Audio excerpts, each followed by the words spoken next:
যে আমার একলা থাকেন আমায় রেখে দূরে, মা যে আমার একলা থাকেন আমায় রেখে দূরে। সারাটা ক্ষণ মায়ের কাছে, সারাটা ক্ষণ মায়ের কাছে মন যেতে চায় উড়ে। মা যে আমার একলা থাকেন আমায় রেখে দূরে, মা যে আমার একলা থাকেন আমায় রেখে দূরে। ছোট্টবেলায় ঘুম পাড়াতে হাত বুলিয়ে মাথায় লিখিয়ে দিতেন বর্ণমালা লম্বা তালের পাতায়।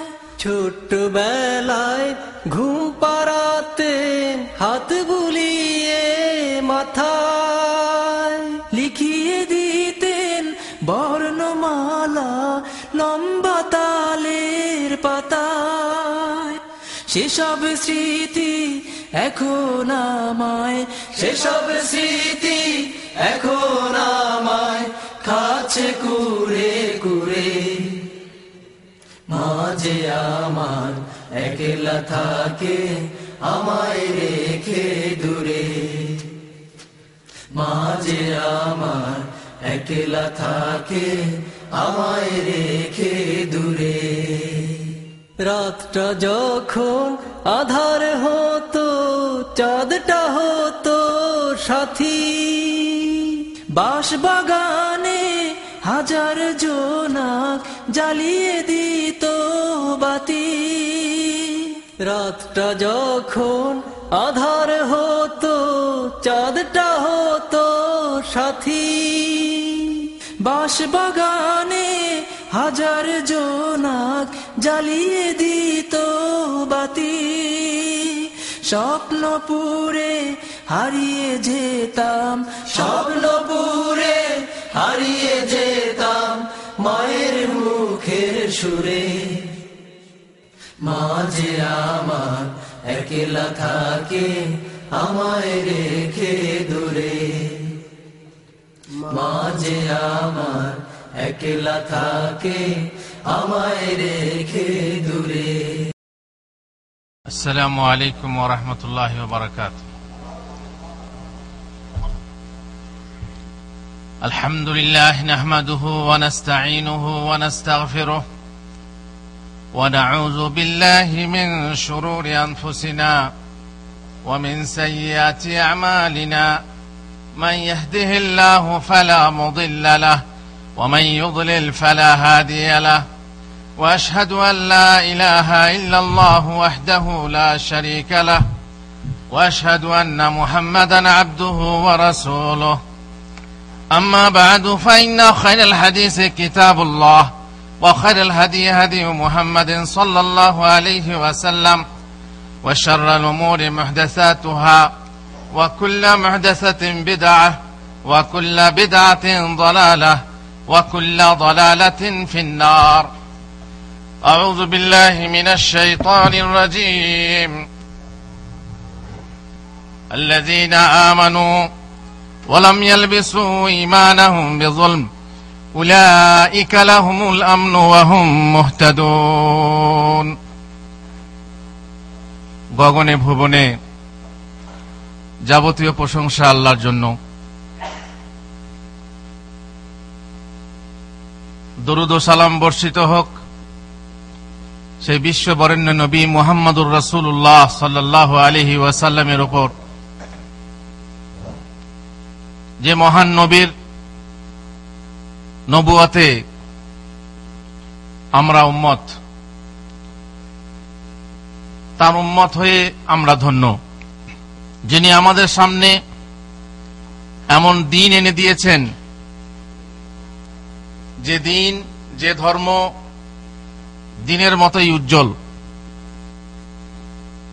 যার রাত্রিও দিনের মতো, যার অন্ধকার নেই, যার সবটাই আলো। এই দিন আমাদের কাছে এসেছে, আর আমরা বড় ভাগ্যবান যে আমরা এমন দেশে বাস করি যে দেশে অধিকাংশ মানুষ মুসলমান, যে পরিবেশে অধিকাংশ মানুষ মুসলমান। এর জন্য আলহামদুলিল্লাহ পড়া দরকার। কোরআন মাজিদের একটি আয়াত পাঠ করেছি, যে আয়াতে মহান আল্লাহ বলছেন, আল্লাযীনা আমানু ওয়া লাম ইয়ালবিসু ঈমানাহুম বিযুলম, যারা ঈমান এনেছে। আপনারা ঈমান এনেছেন? ঈমান আছে? ইনশাআল্লাহ বলতে হয়, তাই না? অবশ্য ইনশাআল্লাহ সন্দেহের মানে তো নয়। ইনশাআল্লাহ মানে জানেন তো, সন্দেহের মানে তো ব্যবহার হয়। বল ভাই তুমি রিয়াদ যাবে নাকি? ইনশাআল্লাহ যাব। তার মানে ইনশাআল্লাহ মানে যাব না রে শালা, না, এই অর্থে না। ইনশাআল্লাহ আপনি কেন বলছেন? যে আল্লাহ তাআলা যে মুমিনের কথা, যে ঈমানের কথা কোরআনে বলেছেন, হয়তোবা সেই রকম ঈমান আনতে আছে। গ্যারান্টি পেরেছেন সেরকম ঈমান আনতে? হায় হায়, সেরকম ঈমান আনা বড় কঠিন। যখন কোরআনের আয়াত তেলাওয়াত হয়, আল্লাহর জিকির হয়, তখন আপনার অন্তর কেঁপে ওঠে। বলুন, ওঠে কেঁপে? কোথায় সেই ঈমান? কোথায় সে মুসলমান? তবে ইনশাআল্লাহ আমরা ঈমান এনেছি।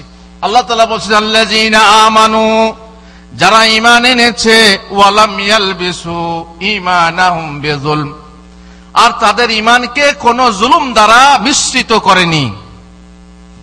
আপনার ঈমান আছে খাঁটি না ভেজাল যুক্ত, সেটাই হলো মুশকিল। কেউ বলতে পারবেন না যে আমার ঈমান খাঁটি ঈমান। ঈমানকে ভেজাল মুক্ত করতে হলে কিসের প্রয়োজন? প্রয়োজন হবে আকীদা শিক্ষার। আকীদায় যদি ভেজাল থাকে, আপনার বিশ্বাসে যদি ভেজাল থাকে, তাহলে আপনার ঈমান হলো ভেজাল যুক্ত। আর সেই ঈমান নিয়ে আপনি আল্লাহর সামনে দাঁড়াবেন, এই ঈমান কোনো কাজে দেবে না। আল্লাহ বলছেন, আল্লাযীনা আমানু, যারা ঈমান এনেছে, ওয়া লাম ইয়ালবিসু ঈমানাহুম বিযুলম, আর তাদের ঈমানকে জুলুম দিয়ে কলুষিত করেনি, তাদের ঈমানকে কোন অন্যায় দিয়ে মিশ্রিত করেনি। উলাইকা লাহুমুল আমন, তাদের জন্য রয়েছে নিরাপত্তা, দুনিয়া এবং আখিরাতে নিরাপত্তা। উলাইকা হুমুল মুহতাদুন, তারাই হচ্ছে পথপ্রাপ্ত। দুটো শর্ত, দুটো উপকার, দুটো রেজাল্ট। ঈমান আনবেন, সেই ঈমানকে আপনি কলুষিত করবেন না কোনো অন্যায় দিয়ে। অন্যায়টা কি? জুলুমটা কি? জুলুম হলো তিন প্রকার। জুলুম হচ্ছে বান্দা নিজের প্রতি জুলুম। বান্দা যখন নিজের প্রতি জুলুম করে, নিজের পায়ে নিজে কুরুল মারে, তখন সেটাকে কি বলা হয়? যে নিজের প্রতি জুলুম করলো, নিজের নাফসের প্রতি, নিজের আত্মার প্রতি জুলুম করলো। আপনি যখন পাপ করবেন, পাপের ফল কে ভোগ করবে? আপনার ছেলে, আপনার বউ। আপনার পাপের ভোগ আপনিই করবেন। সুতরাং আপনি নিজের উপরে জুলুম করলেন, অত্যাচার করলেন নিজের উপরে। আর বান্দা কোন কোন জুলুম করে তার ভাইয়ের উপরে। আপনি আমাকে অন্যায়ভাবে গালি দিলেন, আমি আপনাকে অন্যায়ভাবে মারলাম, এই যে অন্যায়, এটা জুলুম। এটা নিজের প্রতি না, কার প্রতি? অপর ভাইয়ের প্রতি। আর সবচেয়ে বড় জুলুম তার প্রতি হয়, তখন হয় যখন সবচেয়ে বড় সত্তার প্রতি জুলুম করা হয়। সবচেয়ে বড় সত্তাকে?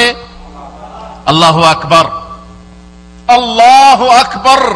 সবচেয়ে বড় যিনি, সবচেয়ে সবার চেয়ে মহান, তার প্রতি যে জুলুম করা হয়, অন্যায় করা হয়, সেটাই হচ্ছে সবচেয়ে বড় জুলুম। তার প্রতি জুলুম কি করা হয় হুজুর? তার প্রতি জুলুম হয় না। কারো ভাগে যদি শরীক বসান, এনার পাওয়ার কথা 80 ভাগ, আমি একজন শরীক জুটিয়ে দিলাম, ভাগটা কম করে 50 ভাগ করলাম, জুলুম হলো না? আপনার স্ত্রী আছে, আপনার স্ত্রীর উপরে সমস্ত কর্তৃত্ব অধিকার কার? স্বামীর, আপনার। কিন্তু আপনার স্ত্রী যদি অন্য এক পুরুষকে আপনার বিছানায় ঢোকায়, আপনার সংসারে ঢোকায়, আপনার যৌবনে ঢোকায়, এটা জুলুম না? আপনার ভাগ কম করলো না? বিশাল সত্তার আসনে যদি আপনি কাউকে বসান, এটা জুলুম না? কত বড় জুলুম! একে বলা হয় শিরক। ইন্নাশ শিরকা লাযুলমুন আযীম। জুলুম হচ্ছে সব থেকে বড় জুলুম শিরক, কেননা সব থেকে বড় সত্তার সাথে আপনি শরীক করেন, শিরিক করেন।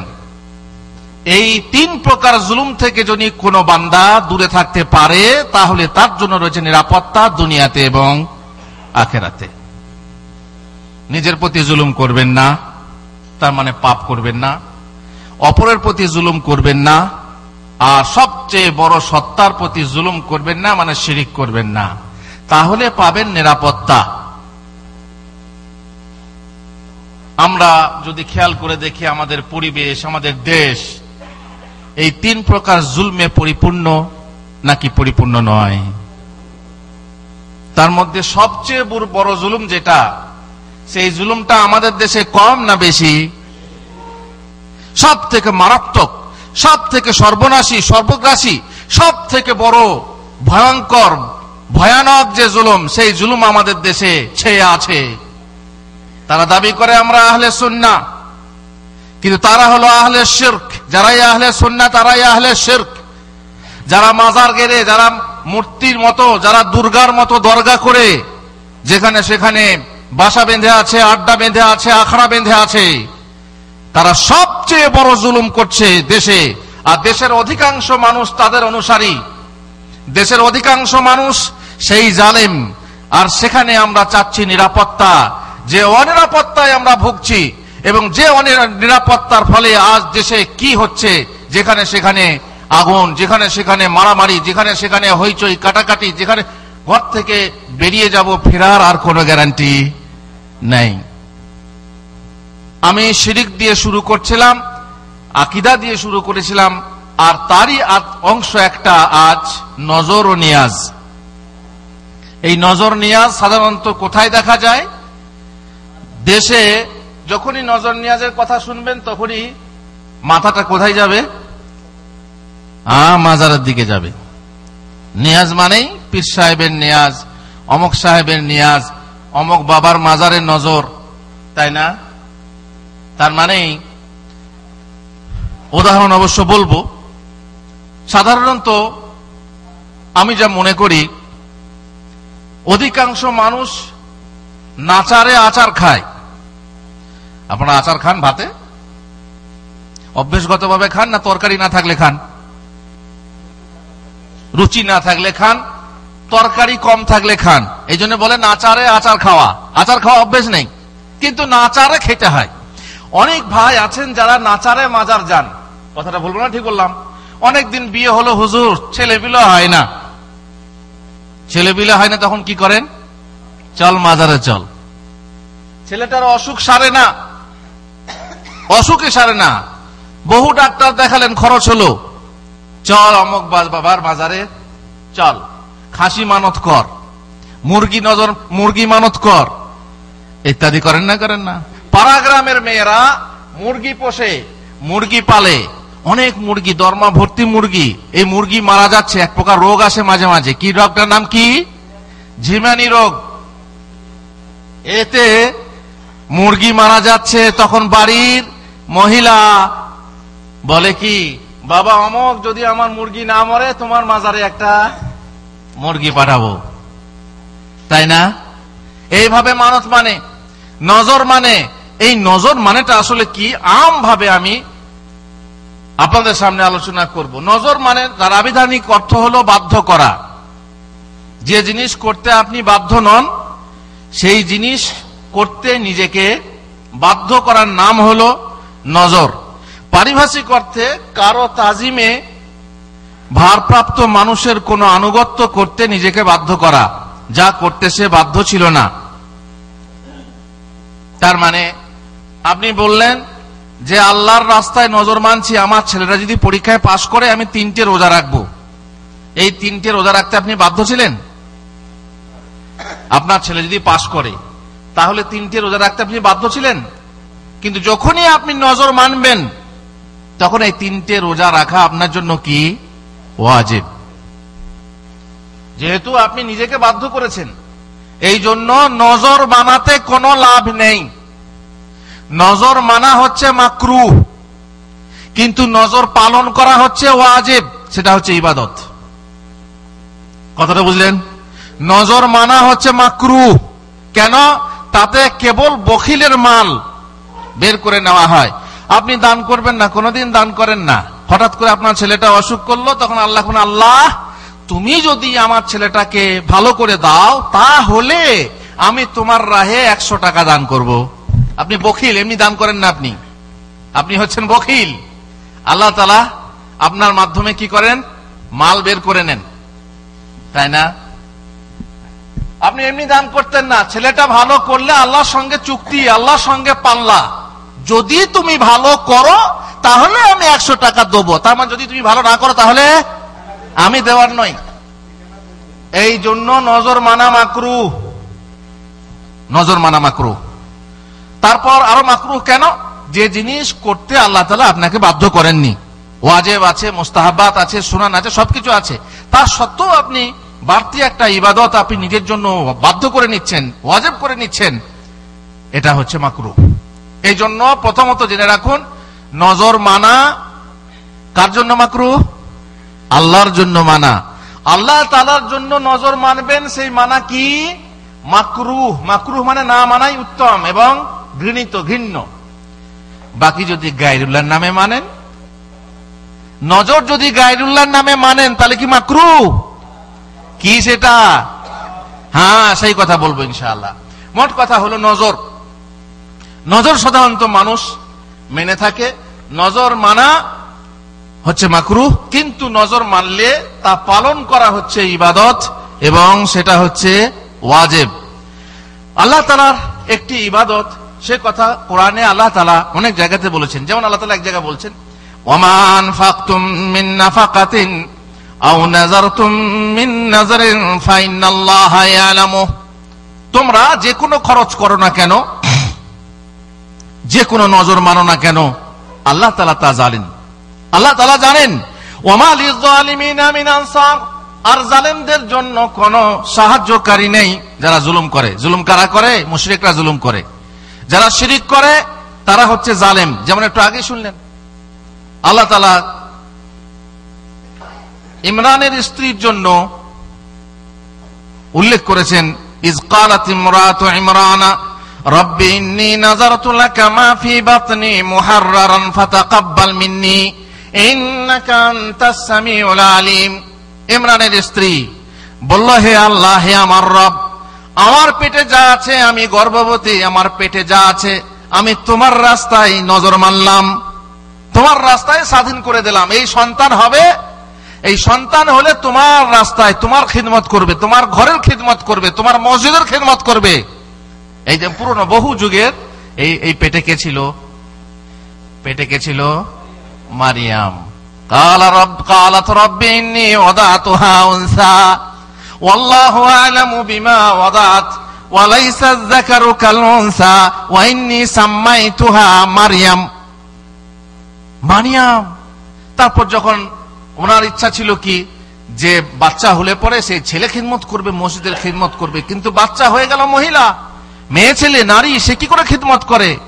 আল্লাহ তাআলা বলছেন, আল্লাহ আমি জানি, আমি কি ওয়ালাইসা যাকারু কাল উনসা, পুরুষ মহিলার মতো নয়, তাই না? পার্থক্য আছে। এই যে মহিলা জন্ম হয়েছে এ কিন্তু অন্য কোন পুরুষের মতো নয়, কারণ এর পেট থেকে জন্ম হবে কার? একজন নবী। কি সে মহিলা যার নাম মারিয়াম রাখা হলো? জাকারিয়া নবী যার দায়িত্ব নিলেন, তত্ত্বাবধান নিলেন, তারপর সেই জাকারিয়া কুল্লামা দাখালা আলাইহা জাকারিয়াল মিহরাবা ওয়াজাদা ইনদাহা রিজকা, যখনই যান তখন কি ব্যাপার, যে রুমে মারিয়াম থাকেন সেই রুমে রিজক পড়েই আছে, হ্যাঁ, ফল আছে, খাবার আছে, কি ব্যাপার? অসময়ের ফল কোত্থেকে আসছে?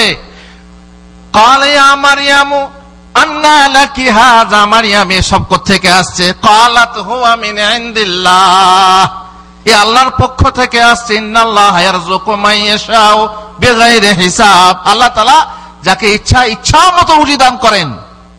কেউ খেটে খেটে পরিশ্রম করে করে ক টাকা কামায়, আর কেউ সামান্য পরিশ্রম করে, কিন্তু তাতে আল্লাহ তাআলা অনেক বরকত দেন।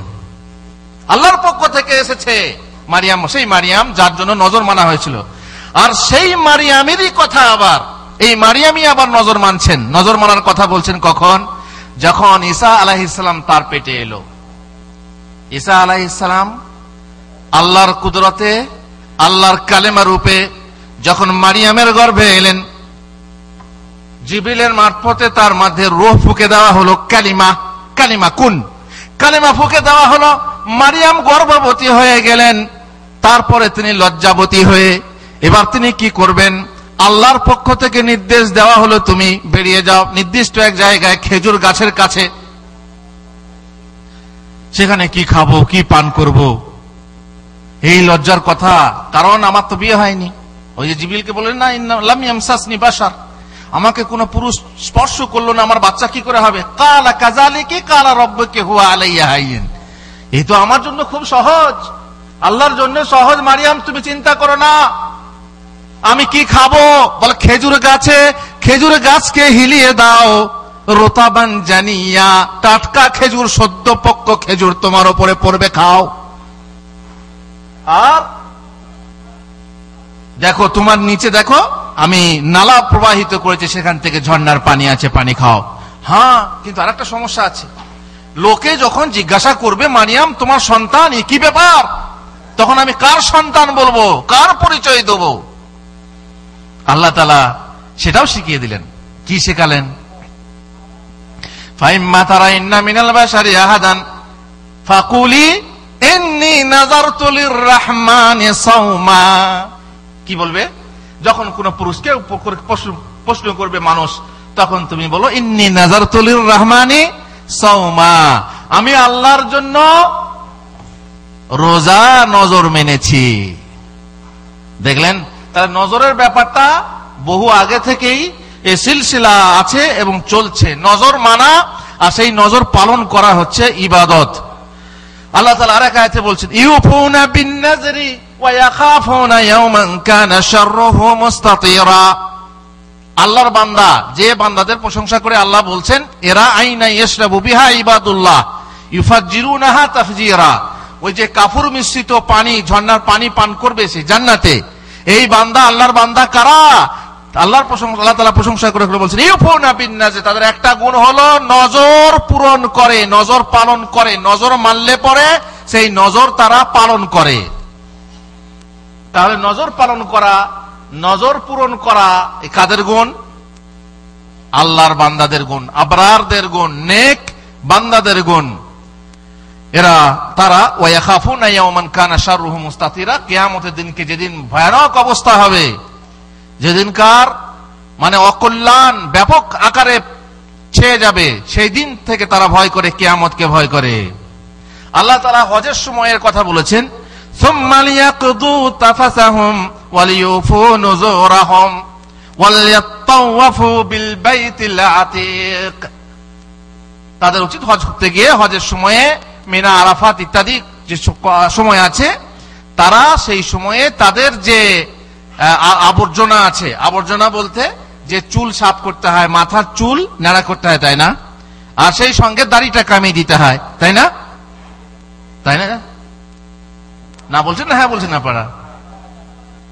হ্যাঁ, একটু খেয়াল করে না হ্যাঁ বলবেন, নাহলে ব্লেডটা যেখানে সেখানে লেগে যাবে। আপনি চুল কাটতে গিয়ে দাড়িও কেটে ফেলে অনেক হাজি, হায় হায় হায়। যেখানে চুল কাটা জরুরি, সেই সঙ্গে দাড়ি কাটাও তারা কি মনে করে? ফ্যাশন মনে করে। দাড়ি কাটা হালাল না হারাম? দাড়ি রাখা সুন্নত না ওয়াজিব? হায় হায়, এখানে তো ফকিহরা দুরকম হয়ে গেলেন। সুন্নত না ওয়াজিব? দাড়ি রাখা সুন্নত, প্রত্যেক নবীর সুন্নত এবং শেষ নবীর সুন্নত। কিন্তু সেই সুন্নত মানে তরিকা। বিবাহ করা কি সুন্নত মানে তরিকা, কিন্তু সেই বিবাহ করা কারো কারোর জন্য ওয়াজিব না ওয়াজিব না?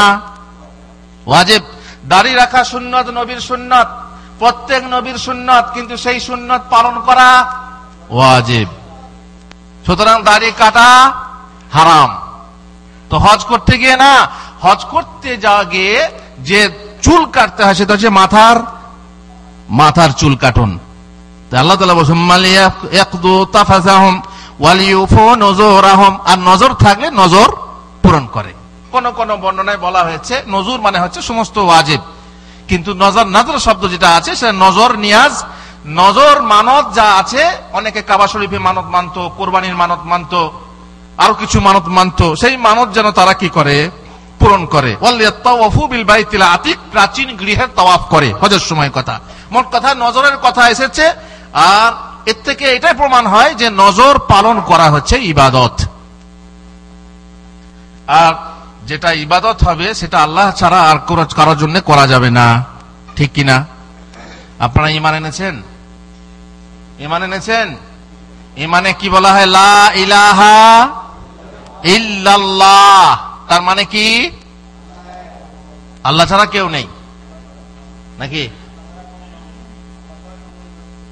লা ইলাহা ইল্লাল্লাহ, আল্লাহ ছাড়া কোন সত্য উপাস্য নেই, ইবাদতের যোগ্য নেই, মাবুদ নেই। যখনই আপনি বললেন তার মানে সর্বপ্রকার ইবাদত একমাত্র কার জন্য নিবেদন করতে হবে? আল্লাহ ছাড়া আর কারোর জন্য নিবেদন করা যাবে না। যদি করেন তাহলে একেই বলে শিরিক, শিরিক হবে। যদি করেন তাহলে শিরিক হবে। যদি আপনি নজরকে ইবাদত বলে স্বীকার করলেন, তাহলে এই নজরকে গায়রুল্লাহর জন্য করা, গায়রুল্লাহর জন্য মানা, এটা কি শিরিক? এতে কোনো সন্দেহ আছে নাকি? সিজদার মতো বলবেন হ্যাঁ হুজুর সিজদা, হ্যাঁ শিরিক, ইবাদতের সিজদা শিরিক, কিন্তু তাজিমে সিজদা শিরিক নয়। আপনারা একমত? তাজিমে সিজদা শিরিক না? বলছেন যে ওই যে ইউসুফ আলাইহিস সালাম সিজদা করেছিলেন, তাহলে শিরিক হলো ইউসুফ নবী মুশরিক। আরে ইউসুফ নবীর যুগে যদি সিজদা জায়েজ ছিল, আমার নবীর যুগে তো তা না। আমার নবী কি বলেছেন? যদি আমি আল্লাহ ছাড়া কাউকে সিজদা করা জায়েজ মনে করতাম, তাহলে আমি কাকে অনুমতি দিতাম বা কাকে আদেশ করতাম যে তাকে সিজদা করতে? আমি প্রত্যেক স্ত্রীকে আদেশ করতাম যেন সে তার স্বামীকে সিজদা করে, যেহেতু আল্লাহ ছাড়া আর কারোর জন্য সিজদা করা। তো স্ত্রী যদি স্বামীকে সিজদা করে, এটা কি ইবাদতের সিজদা হতো না তাজিমের সিজদা হতো? তাজিমের সিজদা, সেটাকেও আল্লাহর নবী হারাম করলেন। অথচ আপনি বলছেন না তাজিমি সিজদা জায়েজ আছে, তাই পীর সাহেবদের সামনে গিয়ে সিজদা করি। বড় অন্যায়, বড় অন্যায়। আল্লাহ ছাড়া কারো সামনে ঝোঁকা যাবে না। বল হুজুর আপনি তো ঝুঁকছেন। বল কই ঝুঁকছি? ওই যে কলমটা আপনার পকেট থেকে পড়ে গেল, কলমটা তুলতে গেলেন, ঝুঁকলেন না? হায় হায় হায়, এই ঝোঁকা আর ওই ঝোঁকা কি এক হয় নাকি? কোথায় শেখ সাদি আর কোথায় ছাগলের লাদি, দুটোকে এক হলো নাকি? কোথায় লিয়াকত আলী, কোথায় জুতোর কালি? আজীব বললাম কিয়াম বিদাত। কিয়াম কার জন্য হবে? একমাত্র আল্লাহর জন্য হবে। আল্লাযীনা ইয়াযকুরুনাল্লাহা কিয়ামান ওয়া কুউদান। কিয়াম কার জন্য? কিয়াম কমসে কম শিরিক না হলো বিদাত। তবে ঠিক আছে হুজুর আপনি চেয়ার থেকে উঠে বসে উঠবেন না? উঠবেন না? চেয়ার থেকে চেয়ারে বসে আছেন, উঠলেই তো কিয়াম হলো, তাহলে এটাও বিদাত, এটাও হারাম। ওই কিয়াম আর এই কিয়াম এক হলো? বাস, মানে আপনাকে আটকাবে আর কি। একটা দলিল খুঁজলো, সেটাতে করলো কি? বললাম কি জবেহ করা শিরিক, পরে বলবো যে নজর মেনে জবেহ করা হয়, খাসি জবেহ করা, সেটাকে শিরিক বলা হয়। শিরিক যদি হয়, জবেহ করা শিরিক হয় কেন? বলে হ্যাঁ পীরের নামে, মাজারের নামে বা মাজারের জন্য জবেহ করলে শিরিক হয়, মাজারের নামে জবেহ করলে শিরিক। হুজুর আপনি যে আপনার আব্বার নামে কোরবানি দেন, শিরিক না? এই যে নামে বলছেন, আমরা 7টা নাম নিয়ে কোরবানি দিয়ে, শিরিক না? ওই যে বাচ্চা যখন আকিকা দেওয়া হয়, বাচ্চার নাম নিয়ে বাচ্চার নামে আকিকা দেওয়া হয়, সেটা শিরিক না? আপনার বাড়িতে মেহমান এলো, মেহমানের জন্য মুরগি জবাই করেন, সেটা শিরিক না? আর আপনি বলছেন যে বাবার নামে বাবার জন্য মুরগি জবাই করলে শিরিক হবে। ওই জবাই আর এই জবাই সমান, কিন্তু ওরা টেনে টুনে একরকম করে ভাব বলতে চাচ্ছে কি, ওই যে এক শ্রেণীর মানুষ আছে যাদেরকে বলেন গান বাজনা হারাম। তাহলে কোন কিতাবে আছে রে ভাই হারাম বাজনা গান? গান যদি হারাম হলো, তোমরা কেন সুর করে আজান দাও বলো? হায় হায় হায়, এ কোন কথা হলো? বলে না মাইজ ভান্ডারি গানে, হ্যাঁ মাইজ ভান্ডারি গান শোনেন, ইমান তাজা করতে হলে ওদের গান শোনেন। ইমান তাজা না, ইমান নোংরা করতে হলে, জং ধরাতে হলে, ইমান বরবাদ করতে হলে ওদের গান শোনেন। এক তো গান শোনা হারাম, দ্বিতীয়ত আপনার আকীদা নষ্ট করবে, ধ্বংস করবে। বলে গান যদি হারাম হলো তাহলে সুর করে আজান দাও কেন? বল হায় হায় হায়, এখন কথা হলো। বলে হুজুর মদ খাওয়া হালাল, মদ খাওয়া হারাম নয়। কেন? মদ যদি হারাম হলো তাহলে চা খাও কেন? বলো, এখন কথা হলো। চা খাই বলে মদের মতো দেখতে, যে রংটা পেপসি, মদের মতো দেখতে, যদি এটা হারাম হয়, মদ হারাম হয়, তো এটাও হারাম। এক শ্রেণীর মানুষ আছে যারা কেবল আলাচালা, মানবে না, যুক্তি নেবে না, দলিল নেবে না। তারা ওই ব্রেন থেকে খাটিয়ে আপনাকে দাবিয়ে। একসাথে এক ভাই আমাকে বললেন যে কবর চুম্বন করা না জায়েজ নয়, পীর সাহেবের পা চুম্বন করা না জায়েজ নয়। কেন? বলছে হাজরে আসওয়াদ চুম্বন করা যদি জায়েজ হয় তাহলে, হ্যাঁ বলছেন, বুঝলেন কথার ব্যাপার থেকে কথা। আমাদের উর্দুতে বলে মারে ঘুটনা ফুটে সার, বুঝলেন? এক গায়ে পার পরে এক গায়ে মাথা ব্যথা, মানে ঢেকি এক জায়গায় এক গ্রামে বাচ্চা, সেই ঢেকির মাথা ব্যথা কোথায় হচ্ছে? অন্য গ্রামে। হাঁটুতে মারছে, ব্যথা হচ্ছে কোথায়? মাথায়। হাজিপুকুরের দলিল দিয়ে গাজীপুকুর দখল। আরে তোমার গাজীপুকুর দখল করতে হলে গাজীপুকুরের দলিল দেখাতে হবে। ও না, হাজিপুকুরের দলিল নিয়ে এসে বলছে এই দেখো গাজীপুকুর আমার।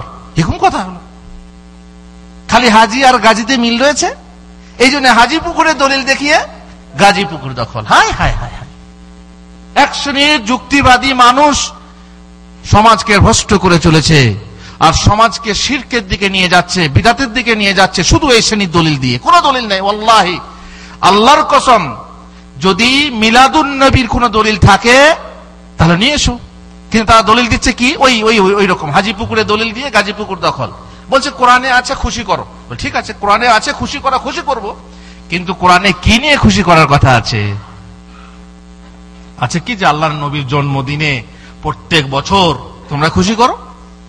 হায় হায়, এক দলিল দিয়ে তারা এইভাবে মানুষকে ভ্রষ্ট করে যাচ্ছে। এখনো পর্যন্ত শবে বরাতের জন্য কত রকম দলিল পেশ করা হয়, কিন্তু সব ওই রকম হাজিপুকুরের দলিল দিয়ে গাজীপুকুর দখল। খবরদার, এসব দলিলে ভ্রষ্ট হবেন না, খবরদার। সেদিনে শুনলাম, আমাকে এক ভাই বললেন, মক্কা থেকে একজন টেলিফোন করলো, কোন চ্যানেলে কোন হুজুর বলছিল মক্কাতেও মিলাদ হয়, মদিনাতেও কিয়াম হয়। তো টেলিফোন করে বলছে আমি মক্কা থেকে বলছি, আপনি যে বললেন যে মক্কায় মিলাদ হয়, কোন জায়গায় হয় বলুন। তো বলছে আপনি কি করেন? বলছে আমি ইলেকট্রিসিটির কাজ করি। আপনি ইলেকট্রিসিটি নিয়ে থাকে ব্যস্ত থাকেন, আপনি এসব বুঝবেন না। খাস জবাব দিয়ে দিল। দলিলের দরকার নেই, প্রমাণের দরকার নেই, খালি ধমক দিয়ে, চাপ দিয়ে এইভাবে মানুষকে কি করা হয়? ভ্রষ্ট করা হয়। মোট কথা, যদি আপনি মানলেন যে নজর মানা এবং নজর পালন করা, নজর পূরণ করা ইবাদত, তাহলে সেটা গায়রুল্লাহর নামে নিবেদন করা, গায়রুল্লাহর কাছে গিয়ে নজর মানা, গায়রুল্লাহর নামে নজর পালন করা হচ্ছে শিরক। সুতরাং এই কথাটা স্পষ্ট হয়ে গেল। এবার নজর মানা শিরক কখন, আমি আপনাকে উদাহরণ দিয়ে বলবো। যখন কোন মানুষ গায়রুল্লাহর নামে তার তাজিম প্রদর্শন, নৈকট্য লাভের উদ্দেশ্যে কিছু দিতে বা করতে নিজেকে বাধ্য করে, তখন তা শিরক হয়। যেমন আল্লাহ যদি আমার রোগীকে সুস্থ করে দেয়, তাহলে অমুক অলির মাজারে একটা খাসি দেবো, কিংবা এক হাড়ি ক্ষীর দেবো, কিংবা এত টাকা দেবো, কিংবা একটা নারকেল দেবো। কেউ দেখেছেন গাছের ফসলের নজর মানে? এই গাছে যদি এই বাগানে আমার ফসল ভালো হয়, তো অমুক মাজারে গিয়ে আমি, হায় হায়, প্রথম ফসলটা কে খাবে? বাবা খাবে। এমনকি বিয়ের প্রথম মানে এটা স্ত্রীর যে এটা, সেটা কে খাবে? হ্যাঁ, বাবা খাবে। এগুলো খুলে বলাও লজ্জাকর ব্যাপার। সব জিনিস, প্রথম জিনিসটা কে খাবে? আমার বাবা খাবে। আরে বাবা তো খাবে তো সাত গোষ্ঠী, তোর নিজে খা আগে না। বরকত, ওখান থেকে বরকত নিয়ে এসে খাবে। নজর মানা আছে, নিয়াজ মানা আছে। তারপরে বলে আমার সন্তান হলে অমুক অলির মাজারে গরু বা খাসি জবাই করব। ওই যে আমি, ও বাবা মানিক পীর, আমার মনকে করো স্থির, যদি আমার সন্তান হয় তাহলে সাত হাঁড়ি দেবো ক্ষীর, ইত্যাদি ইত্যাদি বলে নজর মেনে তারা কি করে? এইভাবে নজর পালন করে, পূরণ করে। অমুক অলি বা জিনের নামে নজর মানছি, 3টে খাসি মুরগি জিনের নামে নজর মানা হয়, অলির নামে নজর মানা হয়, মূর্তির নামে নজর মানা হয়। মূর্তির নামে নজর, যদিও মুসলিম সমাজের সরাসরি কোন মূর্তির কাছে যায় না, কিন্তু ওরা যায় মাটির ওপরে স্থাপিত মূর্তির কাছে, আর আমরা যাই মাটির নিচে স্থাপিত মূর্তির কাছে। কোন পার্থক্য আছে? পার্থক্য দুটোই, একটাই পার্থক্য, সেটা কি একটা উপরে খাড়া থাকে আর আমাদেরটা নিচে শোয়ানো থাকে। দুর্গা নামের কাছাকাছি প্রায় দরগায় গিয়া লোটাই শির। তারপর মূর্তির কাছে যায় আর না যায়, গাছের কাছে যায়। আপনারা দেখেছেন দেশে কোনো কোনো জায়গায় দেখবেন একটা ভালো গাছ, বট গাছ, সেই বট গাছে দেখবেন কাপড় বাঁধা আছে, সুতো বাঁধা আছে, তাবিজ ঝুলানো আছে। দেখেছেন? কি জন্য? বিভিন্ন নিয়তে। স্বামী স্ত্রী ঝগড়া হয়, স্ত্রী গিয়ে গোপনে সেখানে সুতো বেঁধে আসে। হ্যাঁ, কি হবে না, স্বামী স্ত্রী মিলন হবে। শাশুড়ি দিয়ে বেঁধে আসে, কেন না জামাই বেটির মিল হয় না বাবা, তাই এটা অমক হুজুর বলেছে এই তাবিজটা নিয়ে বা এই কাপড়টা নিয়ে যদি বেঁধে আসো, তাহলে কারো স্বামী হারিয়ে গেছে, কারো ছেলে হারিয়ে গেছে, তো সেই ছেলে ফিরে আসবে, এই কাপড় অমক গাছে বেঁধে এলে। হায় হায়, সৌদি আরবে পর্যন্ত গাছের পূজা হতো এবং গাছকে জড়িয়ে, সারা খেজুর গাছকে জড়িয়ে বলতো ইয়া ফাহলাল ফাউল নাবগাল বাল ক্বাবলাল হাউল। এই যে সৌদি আরবের মেয়েরাও বলতো কে, গাছকে জড়িয়ে ধরে বলতে, হে বনস্পতি, বছর ফেরার আগে আগে চাই আমি পতি। স্বামী চাইতো কার কাছে? খেজুর গাছের কাছে। এটা মূর্তি পূজা না? এক এক শ্রেণীর মূর্তি পূজা আমাদের দেশেও আছে। গাছ পূজা, এই গাছের কাছে গিয়ে নজর মানে, দূর কি বাত, গাছের পূজা তো দূরের কথা, প্রাণীর কাছে গিয়ে নজর মানে, কচ্ছপ পীরের কাছে গিয়ে কাচিমের কাছে নজর মানে, তাই না? বলে কচ্ছপ, আমাকে এক ভাই বলছে হুজুর কচ্ছপ, আমি গেছি কচ্ছপ পীরের মাজারে। কি জন্য গেছো না, কচ্ছপ পীরের মাজারে গিয়ে যদি রুটি গোস্ত খাওয়ানো হয় আর কচ্ছপ যদি খেয়ে নেয়, তাহলে আমাদের প্রেম অনির্বাণ হবে। প্রেম অনির্বাণ বুঝেন? কেউ ভালোবাসা করেছেন? যারা ভালোবাসা করেছে, প্রেম করেছে, তারা বুঝবে। প্রেম করেছে, মা বাপ দিতে চায় না, রাজি হয় না, বিয়ে হয় না। প্রেমকে অনির্বাণ করার জন্য, প্রেমকে সফল করার জন্য, সাফল্য লাভের জন্য কচ্ছপ পীরের মাজারে যেতে হবে। কচ্ছপের কাছে নজর মেনে আসে, কচ্ছপকে ফুল খাওয়ায়। আজকে বিশ্ব ভালোবাসা দিবস, 14 তারিখ। আজকে Valentine Day, I love you. আজকে সেই দিন যেদিনের ভালোবাসায় প্রেমিক প্রেমিকারা এক অপরকে লাল ফুল দেয়, লাল কেক, লাল জামা, লাল রঙের ড্রেস, আর এক অপরকে সন্তুষ্ট করার জন্য আজকে সেই তাই তানধেনা দিন। আজকে সেই দিন যেদিনে এরা ভালোবাসা সফলতার জন্য প্রার্থনা করে থাকে, চার্চে গির্জা প্রার্থনা করে থাকে, পার্কে গিয়ে এক অপরকে প্রেম নিবেদন করে এবং সেটাকে সাফল্যের পথে অগ্রসর করার জন্য বহু রকমের চিন্তা ফিকির, পরিবার পরিকল্পনা ইত্যাদি করে থাকে। আজকের দিন ভ্যালেন্টাইন দিন। জানেন এই ব্যাপারটা? দেখেন, এক কথা বলতে গিয়ে অন্য কথা চলে যায়। আজকের দিন ভ্যালেন্টাইন দিন কেন? প্রথম যে বাদশা ছিল, রোমান বাদশা, সেই বাদশা যুদ্ধের জন্য লোক পাঠিয়েছিল। তো কিছু লোক ছিল তারা স্ত্রী ছেড়ে যেতে চাচ্ছিল না। তারপর স্ত্রী ছেড়ে যেহেতু যুদ্ধে যেতে চাচ্ছে না, তখন বাদশা করেছিল কি, বিবাহ হারাম করেছিল, বিবাহ করা যাবে না। বিবাহ করা যাবে না বলে জোর করে যখন বিবাহ করলো লোকে, তারপরে কোন সাধু কিংবা যেই হোক তাকে একে করা, ওরা বলছে শহীদ করা হলো। আজকের দিনে তাকে শহীদ করা হয়েছিল, আজকের দিনে তাকে জবাই করা হয়েছিল বলে আজকের দিনটা স্মরণ করে ভ্যালেন্টাইন ডে পালন করা হয়। প্রেমের শহীদ দিবস আজকে হচ্ছে, প্রেমের শহীদ দিবস। আর আমরা মুসলমানরা তাদের দেখা দেখি যেমন এপ্রিল ফুল মানাই। এপ্রিল ফুল জানেন কেন করা হয়? এপ্রিল ফুল মানাই, তেমনি আমরা নবী দিবস পালন করি সব ওদের দেখে দেখে। আল্লাহ রাসূল সাল্লাল্লাহু আলাইহি ওয়াসাল্লাম বলেছেন, মান তাশাব্বাহা বিকওমিন ফাহুয়া মিনহুম। যে ব্যক্তি যে জাতির অনুসরণ করবে, যে ব্যক্তি যে জাতির অনুসরণ করবে, সে তাদেরই একজন। সুতরাং মুসলমানদের শুধুমাত্র দেখে যে বাবারা যাচ্ছে আমরাও যাব, এই জন্য যে হাদিসে আছে এটা হবে ভবিষ্যৎবাণী। আল্লাহ রাসূল সাল্লাল্লাহু আলাইহি ওয়াসাল্লাম বলছেন যে আমার এই উম্মত ওই পূর্ববর্তী উম্মতের সমস্ত সুন্নাতকে গ্রহণ করবে। এই জন্য আমাকে কেউ জিজ্ঞেস করেছিল যে হুজুর শিশুদের জন্মদিন পালন করা কি? তাই আমি বলেছিলাম সুন্নত। অবাক হয়েছে, সুন্নত কি করা হয়? হ্যাপি বার্থডে পালন করা কি? আমাকে জিজ্ঞেস করলাম, আমি বললাম সুন্নত। অবাক হয়ে গেলাম, কি সুন্নত কেন বলছেন আপনি? আমি বললাম নিশ্চয়ই সুন্নত, আল্লাহ নবী বলেছেন সুন্নত। তারপরে খানিক থেকে বললাম যে সুন্নত কিন্তু আমাদের নবীর সুন্নত না, ওই খ্রিস্টানদের সুন্নত। তা কি করা হয়? যেহেতু আল্লাহ নবী সাল্লাল্লাহু আলাইহি ওয়াসাল্লাম লাতাত্তাবিআন্না সানানা মান কানা ক্বাবলাকুম, তোমরা অবশ্যই অবশ্যই পূর্ববর্তী জাতির সুন্নত পালন করবে। এই সুন্নত সব কাজে, বিবাহে, মরাতে, সব সময় দেখবেন পূর্ব জাতি হয়। আমাদের পার্শ্ববর্তী পরিবেশের হিন্দুয়ানা পরিবেশে আমাদের মধ্যে এখনো পর্যন্ত পা ছুঁয়ে প্রণাম আছে না নাই?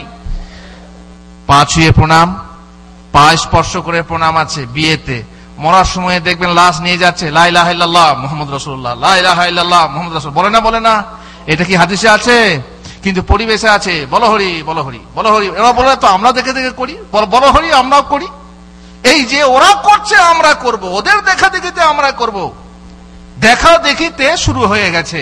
মোট কথা কি বললাম, নজর মানার ব্যাপার, যে কচ্ছপ পীরের কাছে গিয়ে কিছু মানুষ আছে, কিছু যুবক যুবতী আছে যারা প্রেমকে সফল করার জন্য নজর মানতে যায় এবং গোশত রুটি খাওয়ায়, ফুল খায়, নিজেরা ফুল খায়। ওই যে কি ফুল বিক্রি হয়, বলছে ফুল খেতে হয়। যাই হোক, ফল ফসল নষ্ট হতে লাগলে নজর মানা হয়। যেমন একটু আগেই বললাম যে আমার এই গাছে, আমার এই কি বলে ক্ষেতের ফসল যদি নষ্ট না হয়, বাবা আমি তোমার মাজারে, বা কেউ এসে পরামর্শ দিল। অনেক সময় শয়তান বুড়ির আকারে এসে, মানুষের আকারে এসে, মুরব্বীর আকারে এসে পরামর্শ দেয় না, দেয় না? হ্যাঁ, ওই যে সাহাবাদের যুগে হয়েছিল, আল্লাহ নবীর যুগে হয়েছিল, শয়তান মুরব্বী আকারে এসে পরামর্শ দেয়, এটা করো ওইটা করো।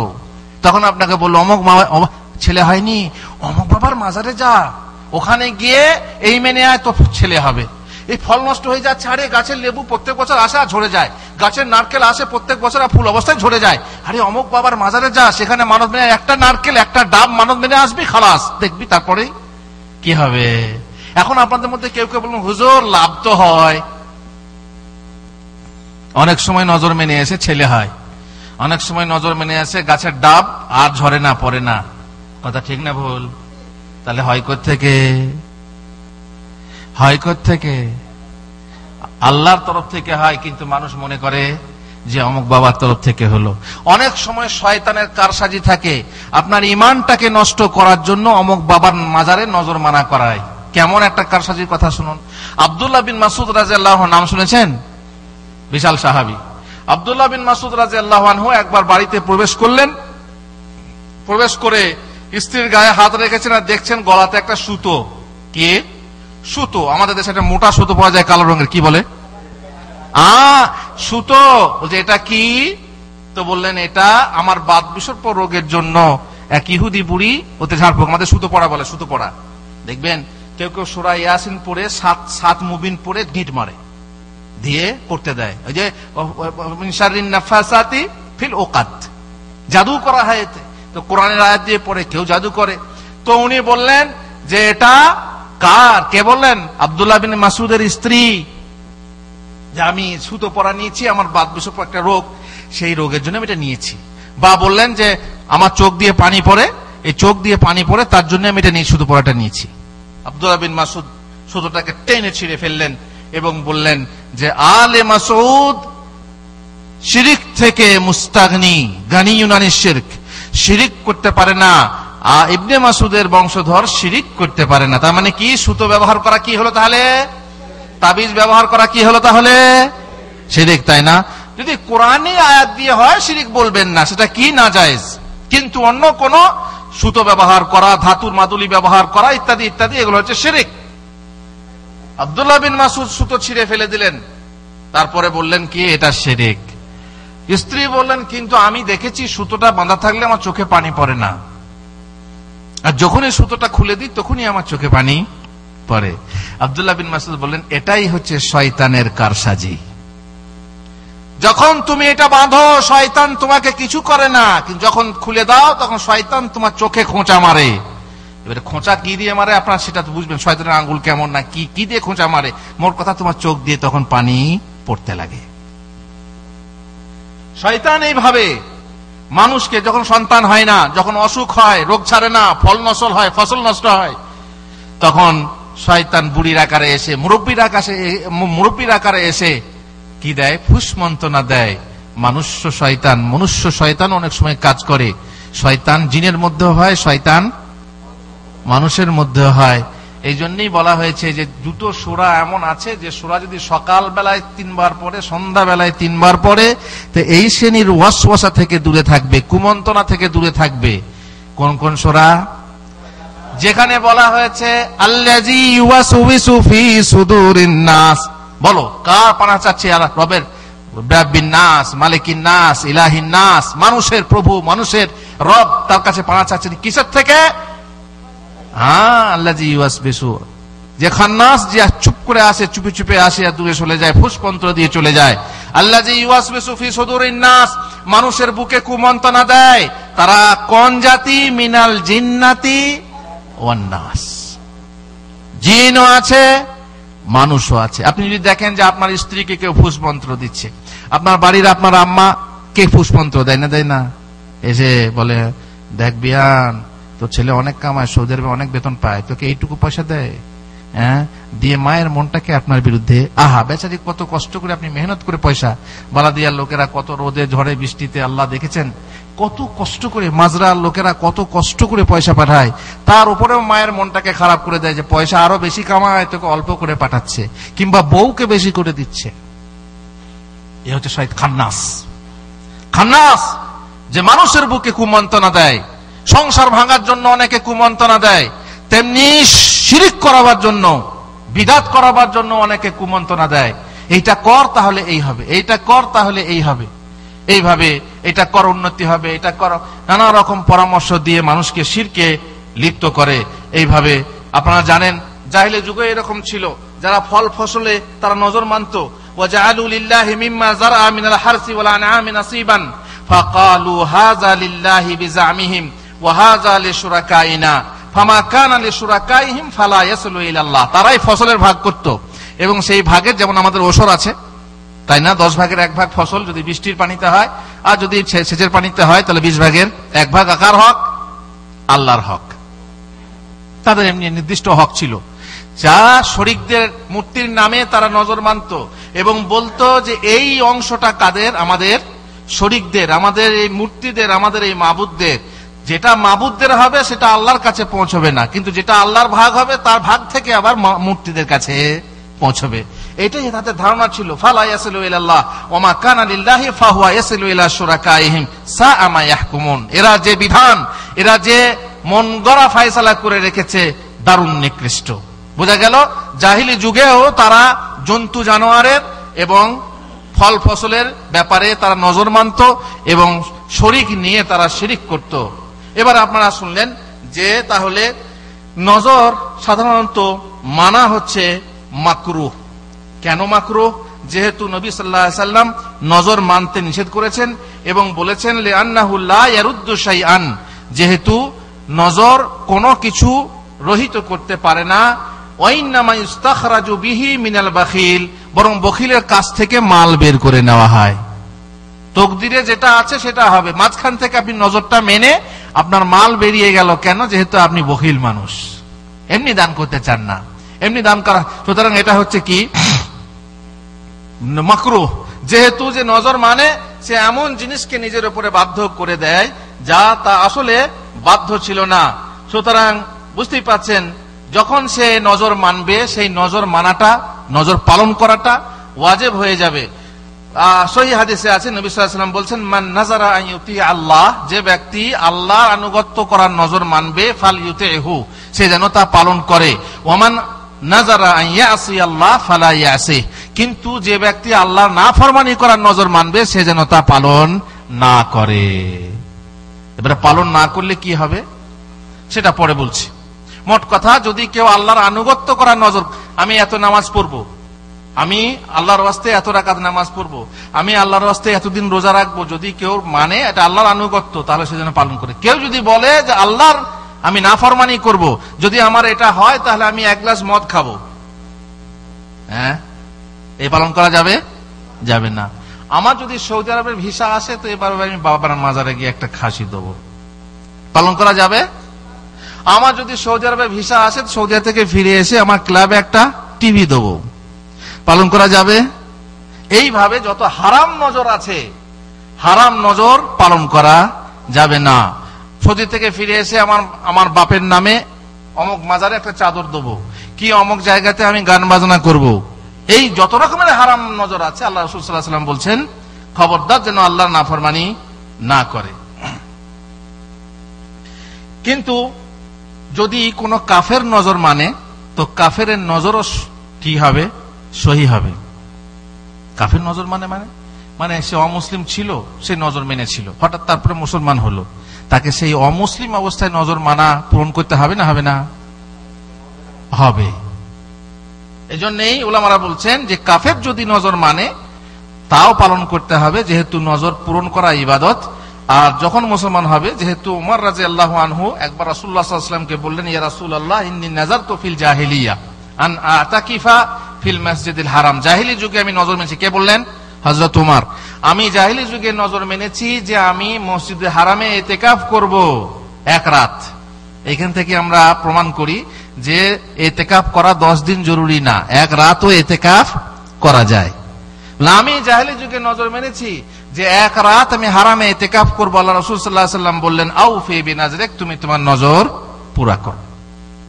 তাহলে বোঝা গেল কাফেরের নজরও পালন করতে হবে, করা যাবে। ইয়া আইয়ুহাল্লাযীনা আমানু আউফু বিল উকুদ, আল্লাহ তাআলা বলছেন তোমরা যখন কোনো অঙ্গীকার করবে তখন তা পালন করো। আল্লাহর সঙ্গে অঙ্গীকার করলে পালন করতে হবে না? হবে না।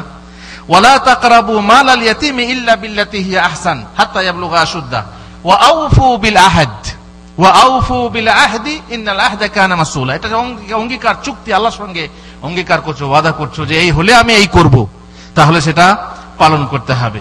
ইবনে আব্বাস থেকে বর্ণিত, এক মহিলা এসে নবী সাল্লাল্লাহু আলাইহি ওয়াসাল্লামের কাছে উল্লেখ করলো যে তার বোন নজর মেনেছে যে 1 মাস রোজা রাখবে, 1 মাস রোজা রাখবে। এখন সে আমার বোন সমুদ্র সফরে গিয়েছিল, সেখানে সে মারা যায়। এখন সেটা কি করা যাবে? সে তো রোজা রেখে মারা যায়নি। রাসূলুল্লাহ সাল্লাল্লাহু আলাইহি ওয়াসাল্লাম বললেন, সুমি আন উখতিক, তুমি তোমার বোনের তরফ থেকে নজর পূরণ করে দাও এবং রোজা রেখে দাও। এই জন্যই নজরের রোজা কাজা রেখে যদি কেউ মারা যায়, তো ওলি যে অভিভাবক হবে, ওয়ারেস হবে, তার জন্য সেই রোজা রাখা, কারো তরফ থেকে রোজা রাখা হয়? রোজা রাখা হয় না। কিন্তু এই একটা অবস্থায় খালি নজরের রোজা রাখা যায়। মান মাতা ওয়া আলাইহি সাওমুন সামা আনহু ওয়ালিয়ু, তার ওলি, তার যে মিরাস হবে, ওয়ারিস হবে, সে যেন তার তরফ থেকে রোজা রেখে দেয়। আর রমজানের রোজা যদি কাজা রেখে মারা যায়, ওলামাদের বক্তব্য ইখতিলাফ আছে, সে রোজা রেখে দেবে নাকি মিসকিন খাওয়াবে। ওলামারা বলছেন যে নজরের রোজা হলে রেখে দেবে, আর রমজানের রোজা হলে কি করবে? মিসকিন খাইয়ে দেবে। এইভাবে একটা ফায়সালা দেওয়া হয়েছে। ইবনে আব্বাস থেকে আরো বর্ণিত, ইমরাআতান মিন জুহাইনা জাআত ইলা নবী সাল্লাল্লাহু আলাইহি ওয়াসাল্লাম ফাকালাত ইন্না উম্মি নাযারাতান তাহুজ, আমার মা নজর মেনেছিল যে একটা হজ করবে, কিন্তু হজ না করে মারা গেছে। হাত্তা মাতাত হালাহু জানহা, আমি কি তার তরফ থেকে হজ করে দেবো? ফরজ হজ করেছে কিন্তু নজর মেনেছে হজ করব, আমি কি তার তরফ থেকে হজ করে দেবো? রাসূলুল্লাহ সাল্লাল্লাহু আলাইহি ওয়াসাল্লাম বললেন, হুজ্জি আনহা, তার তরফ থেকে হজ করো। আর আইতি লাউ কানা আলা উম্মুকি দাইনুনা কুনতি কাদিয়া, তোমার মায়ের উপর যদি ঋণ থাকতো, সেই ঋণ তুমি শোধ করতে? হ্যাঁ, তা তো করতেই হতো। তো এটা হচ্ছে এক প্রকার ঋণ। নজর মানা এবং নজর পালন না করে মারা যাওয়া এক প্রকার ঋণ। সুতরাং সেই ঋণ তুমি পরিশোধ করো। ইকদুল্লাহ ফাল্লাহু আহাক্কু বিল ওয়াফা, আল্লাহ তাআলার তরফ থেকে যে ঋণ হয়, সেই ঋণ পরিশোধ করা হচ্ছে বেশি হকদার। ঠিক আছে, এবারে শুনুন, নজর সাধারণত 5 প্রকার হয়ে থাকে। নজর সাধারণত 5 প্রকার হয়ে থাকে। নজর সাধারণভাবে মানা হয়, যেমন বলা হয় লিল্লাহি আলাইয়া নজর, আমি আল্লাহর নামে নজর মানলাম, কিন্তু বললো না যে কি করব, না আনুগত্য আর না অবাধ্যতা, মানে বললো আমি আল্লাহর নামে নজর মানলাম। ভাই কি মানলে বলো? রোজা না, নামাজ না, দান না, কি কিছুই বললো না। যদি এইভাবে কেউ নজর মানে, তাহলে তাকে কাফফারা লাগবে। কিসের কাফফারা? কসমের কাফফারা। কসমের কাফফারা কি আপনাদের মধ্যে কেউ বলতে পারবেন? কসমের কাফফারা কি? কসম যদি কেউ করে তারপরে ভঙ্গ করে, যেমন আমি কসম করে বলছি আমার শ্বশুর বাড়ি যাব না, কিন্তু পরবর্তীতে মিল হয়ে গেল, আবার শ্বশুর বাড়ি যেতে শুরু করলেন, এতে গুনাহ হবে না? হবে না? কসম ভাঙলেন না? ভাঙলেন না? তো এই ভাঙার ফলে কোন জরিমানা আছে আপনার? কি জরিমানাটা? কি করলে আপনার গুনাহ হবে না? 3টা রোজা করতে হবে, বাস। আলাতুল রোজা, আলাতুল রোজা না, এর আগে 2টো জিনিস আছে, বরং 3টে জিনিস আছে। না পারলে তবে রোজা। হ্যাঁ হ্যাঁ, 10 জন মিসকিন খাওয়াতে হবে অথবা কাপড় দিতে হবে। কাপড় দেওয়াটা সস্তা না মিসকিন খাওয়ানোটা সস্তা? দুটোই এক না, মিসকিন খাওয়ানোটা সস্তা। সব থেকে সস্তা হলো 10 জন মিসকিন খাইয়ে দেন। ডেকে রান্না করে খাওয়াইতেও হবে না, 1.25 কিলো করে চাউল দিয়ে দেন। 1.25 কিলো করে চাল দিয়ে দিলে পরে আপনার কসমের কাফারা আদায় হয়ে গেল। যদি আপনি বলেন হুজুর 1.25 কিলো করে চাউলে 10 জন মিসকিনকে দিতে হবে, অনেক বেশি, আমি পারবো না হুজুর, আমি গরিব মানুষ, ঠিক আছে, তাহলে আপনি 3টে রোজা রাখুন। আর গোলাম আজাদ করা তো ব্যাপার নেই এখন, বুঝতে পারলেন? তাহলে কসমের কাফারা কি? 10 জন মিসকিনকে খাদ্য দান করতে হবে। কাপড় দিতে পারলে ভালো, কিন্তু খরচ বেশি পড়বে। যাই হোক, এখন যদি কেউ বলে আমি আল্লাহর নামে নজর মানলাম, আর সেই নজর যদি পালন করতে হলে, আর সে কোরআন করেছিল যেহেতু সে নাম উল্লেখই করেনি যে কি করব, সুতরাং সে কসমের কাফারা দেবে। নম্বর 2, যেহেতু হাদিসে আছে রাসূলুল্লাহ সাল্লাল্লাহু আলাইহি ওয়াসাল্লাম বলছেন যে ইযা লাম ইউসাম্মি কাফারাতুন নাযারি কাফারাতুল ইয়ামিন, নজরের কাফারা হলো ইয়ামিনের কাফারা, মানে কসমের কাফারা। 2 নম্বর নজর হলো এমনি ঝগড়া করতে গিয়ে, তর্ক করতে গিয়ে নজর মানা। হ্যাঁ, বলো তো মাজমাটা কোন রোডে? একজন বললো রিয়াজ রোডে, একজন বললো দাম্মাম রোডে। তর্ক হলো, ও বলছে দাম্মাম রোডে যদি না হয় তাহলে আমি আল্লাহর জন্য 2 রোজা রাখবো। অনেক সময় বলে কি বেডে রাখে যে না হয় তো আমি 10 টাকা দেবো, তো কি 500 টাকা দেবো, বলে না? এ কিন্তু নজর মেনে কি করে? বেড মানে, তার মানে তর্ক করে। এই রোডে যদি না হয়, এই কথা যদি সত্য না হয়, তাহলে আমি এই রোজা রাখবো, কিংবা তাহলে আমি আল্লাহর রাস্তায় 500 টাকা দান করব। যদি এই রকম নজর কেউ মানে, তাহলে তার হুকুম কি? যে কোনো একটা সত্য যদি হয়ে যায়, কিংবা সে মিথ্যা হয়, সেই নজর যদি তাকে ভাঙতে হয়, তাহলে সে কাফারা, সেও কাফারা আদায় করবে, কসমের কাফারা। 3 নম্বর নজর হলো নজরে মুবাহ।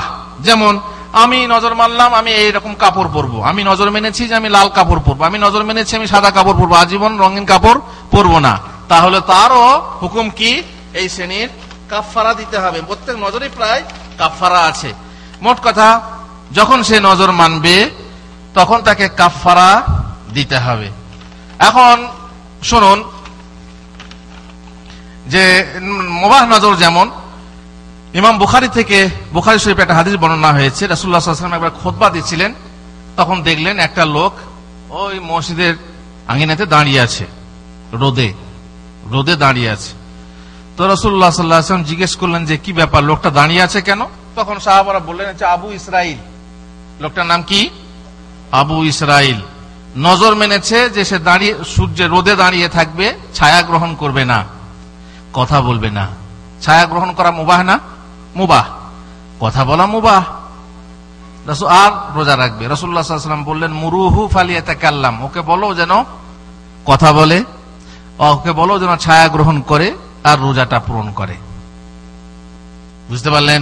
সুতরাং এই ক্ষেত্রে নিয়ম হলো যে মুবাহ ব্যাপারে যখন আপনি একসঙ্গে এরকম রোজা নজর মানবেন, তখন যেটা মুবাহ সেটা আপনার করা জরুরি নয়। কিন্তু যদি কেউ শুধুমাত্র এরকম কেউ নজর মানে, তাহলে তাকে কসমের কাফারা আদায় করতে হবে। 4 নম্বর নজর হলো যেটা অবাধ্যতা করে নজর, মানে হারাম কাজ করে নজর। যেমন যদি বলেন যে আমার যদি এইটা হয় তাহলে আমি মদ খাবো, কিংবা যদি আমার এইটা হয় তাহলে আমি ঈদের দিনে রোজা রাখবো, এটা কি? হারাম। এই হারামের নজর যদি কেউ মানে, কিংবা যদি কেউ শিরকের নজর মানে, যে আমি যদি সৌদি আরব যেতে পারি তাহলে অমুক বাবার মাজারে গিয়ে আমি খাসি দান করব, এটা শিরকি, হারাম নজর। তাহলে পরে এটা পালন করা যাবে না। এই পালন না করে তাকে কি করতে হবে? কসমের কাফারা দিতে হবে। আর কসমের কাফারা কেমন বললাম? এখন আপনাকে খাসি জবাই করতে হবে না, খাসি তো অনেক দাম, তো খাসির থেকে হালকা হয়ে গেল 10টা মিসকিন খাই দেন, খালাস। কিন্তু আপনি শিরিক থেকে বাঁচলেন, তাই না? নজর যদি কেউ হারাম নজর মেনে থাকে, তাহলে সে তা পালন করবে না, আর তার বদলে সে কি করবে? কসমের কাফারা দিয়ে দেবে। আপনারা জানেন যে কিছু জিনিস এমন আছে যে যেখানে নজর মানা যায় সেখানে কিন্তু কোনো শিরকের গন্ধ থাকলে হবে না, সেখানে শিরকের গন্ধ থাকলে হবে না। যেমন আল্লাহ রাসূল সাল্লাল্লাহু আলাইহি সাল্লামের যুগে এক ব্যক্তি নজর মেনেছিল যে বুয়ানা নামক জায়গাতে সে উট জবাই করবে। এটা কোন নজর হলো? বুয়ানা নামক জায়গাতে কেন? বহু জায়গাতে রয়েছে, এখন বুরাইদার বহু জায়গাতে রয়েছে। একজন নজর মানলো আমি হাইওয়ে বেশিরে গিয়ে নজর উট জবাই করব। কি ব্যাপার, কি কারণে? কোন একটা কারণ তো থাকবেই। রাসূলুল্লাহ সাল্লাল্লাহু আলাইহি ওয়াসাল্লাম জিজ্ঞেস করলেন যে কি ব্যাপার, ওখানে কি জাহিলি যুগের কোন মূর্তি পূজা হতো? তো লোকটি বলল জি না, সেখানে মূর্তি ফুর্তি কিছু নেই। আবার জিজ্ঞেস করলেন ফাহাল কানা ফিহি ঈদুম মিন আয়াদিহিম, তাদের কি কোনো ওরস হতো, ওখানে মেলা লাগতো, কোনো মেলা হতো? বলা হলো জি না, সেখানে কোনো মেলাও হতো না, জাহেলি যুগে কোনো মেলাও ছিল না। তখন রাসূলুল্লাহ সাল্লাল্লাহু আলাইহি ওয়াসাল্লাম বললেন, ফাআউফি বিনাজরিক, তুমি তোমার নজর পূরণ করো। বোঝা গেল যদি ওখানে জাহেলি যুগের মেলা হতো তাহলে না বলতেন, কিংবা যদি জাহেলি যুগের কোনো ওখানে মূর্তি থাকতো তাহলে সেখানে না বলতেন, নিষেধ করতেন। এই জন্য আমরা যদি নজর মানি, আল্লাহর ওয়াস্তে নজর মানবো, কিন্তু জবাই করব কোথা? অমুক বাবার মাজারে গিয়ে, চলবে? কার নামে নজর মান? আল্লাহর জন্য, কিন্তু সেখানে জবাই করা যাবে না, কারণ সেখানে জাহেলি মূর্তি মজুদ আছে।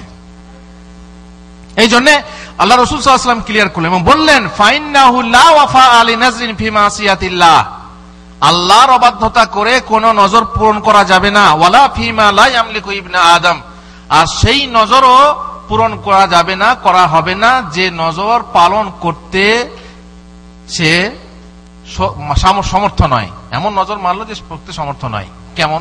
একজন নজর মানলো যে যদি আমার এই জিনিসটা হয় তাহলে বাংলাদেশের সমস্ত ধান আমরা সৌদি আরবে পৌঁছে দেবো, পারবেন নাকি? বিশাল ব্যাপার হয়ে গেল, আপনার ক্ষমতাই নেই এমন।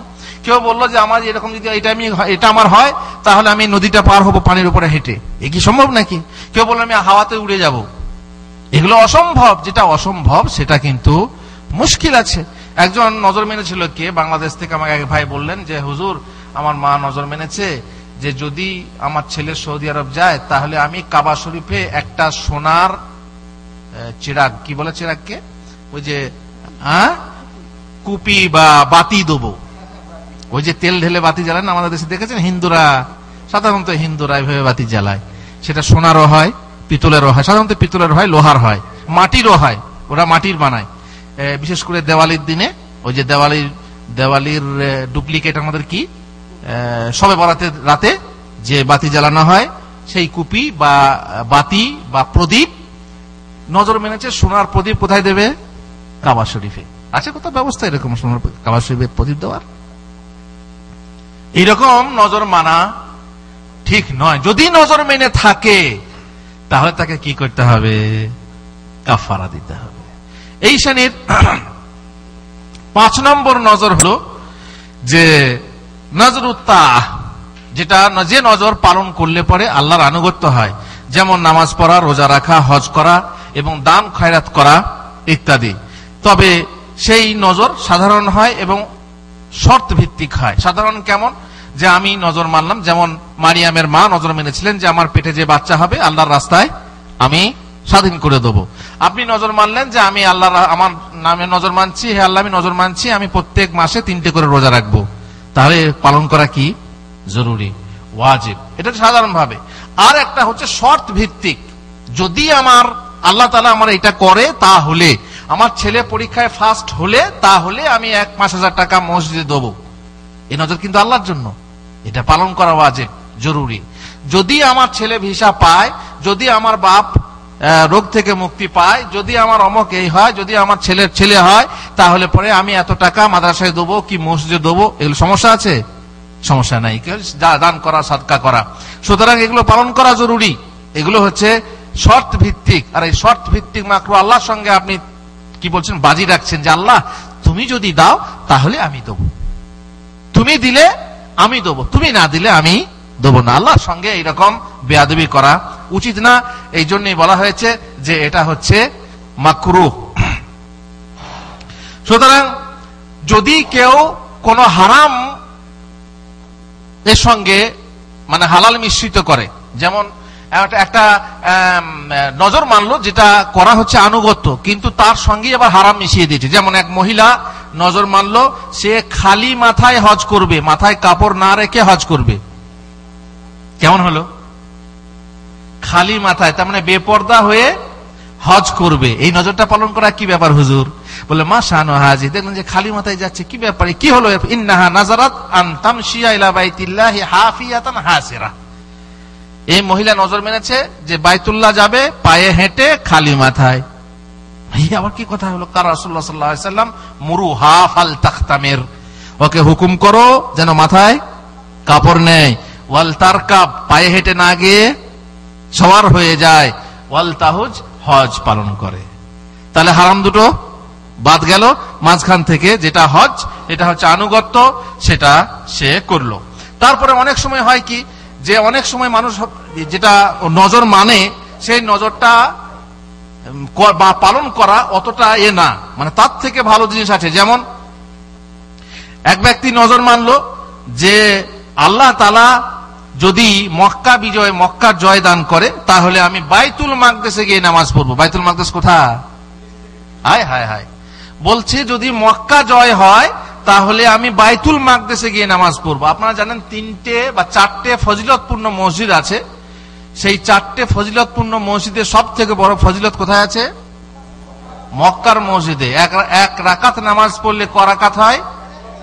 1 লক্ষ রাকাত থেকেও বেশি হয়। আর মদিনার মসজিদে যদি 1 রাকাত নামাজ পড়া হয় 1000 রাকাত থেকেও বেশি নামাজ পড়া হয়। আর ফিলিস্তিনের মসজিদে যদি নামাজ পড়া হয়,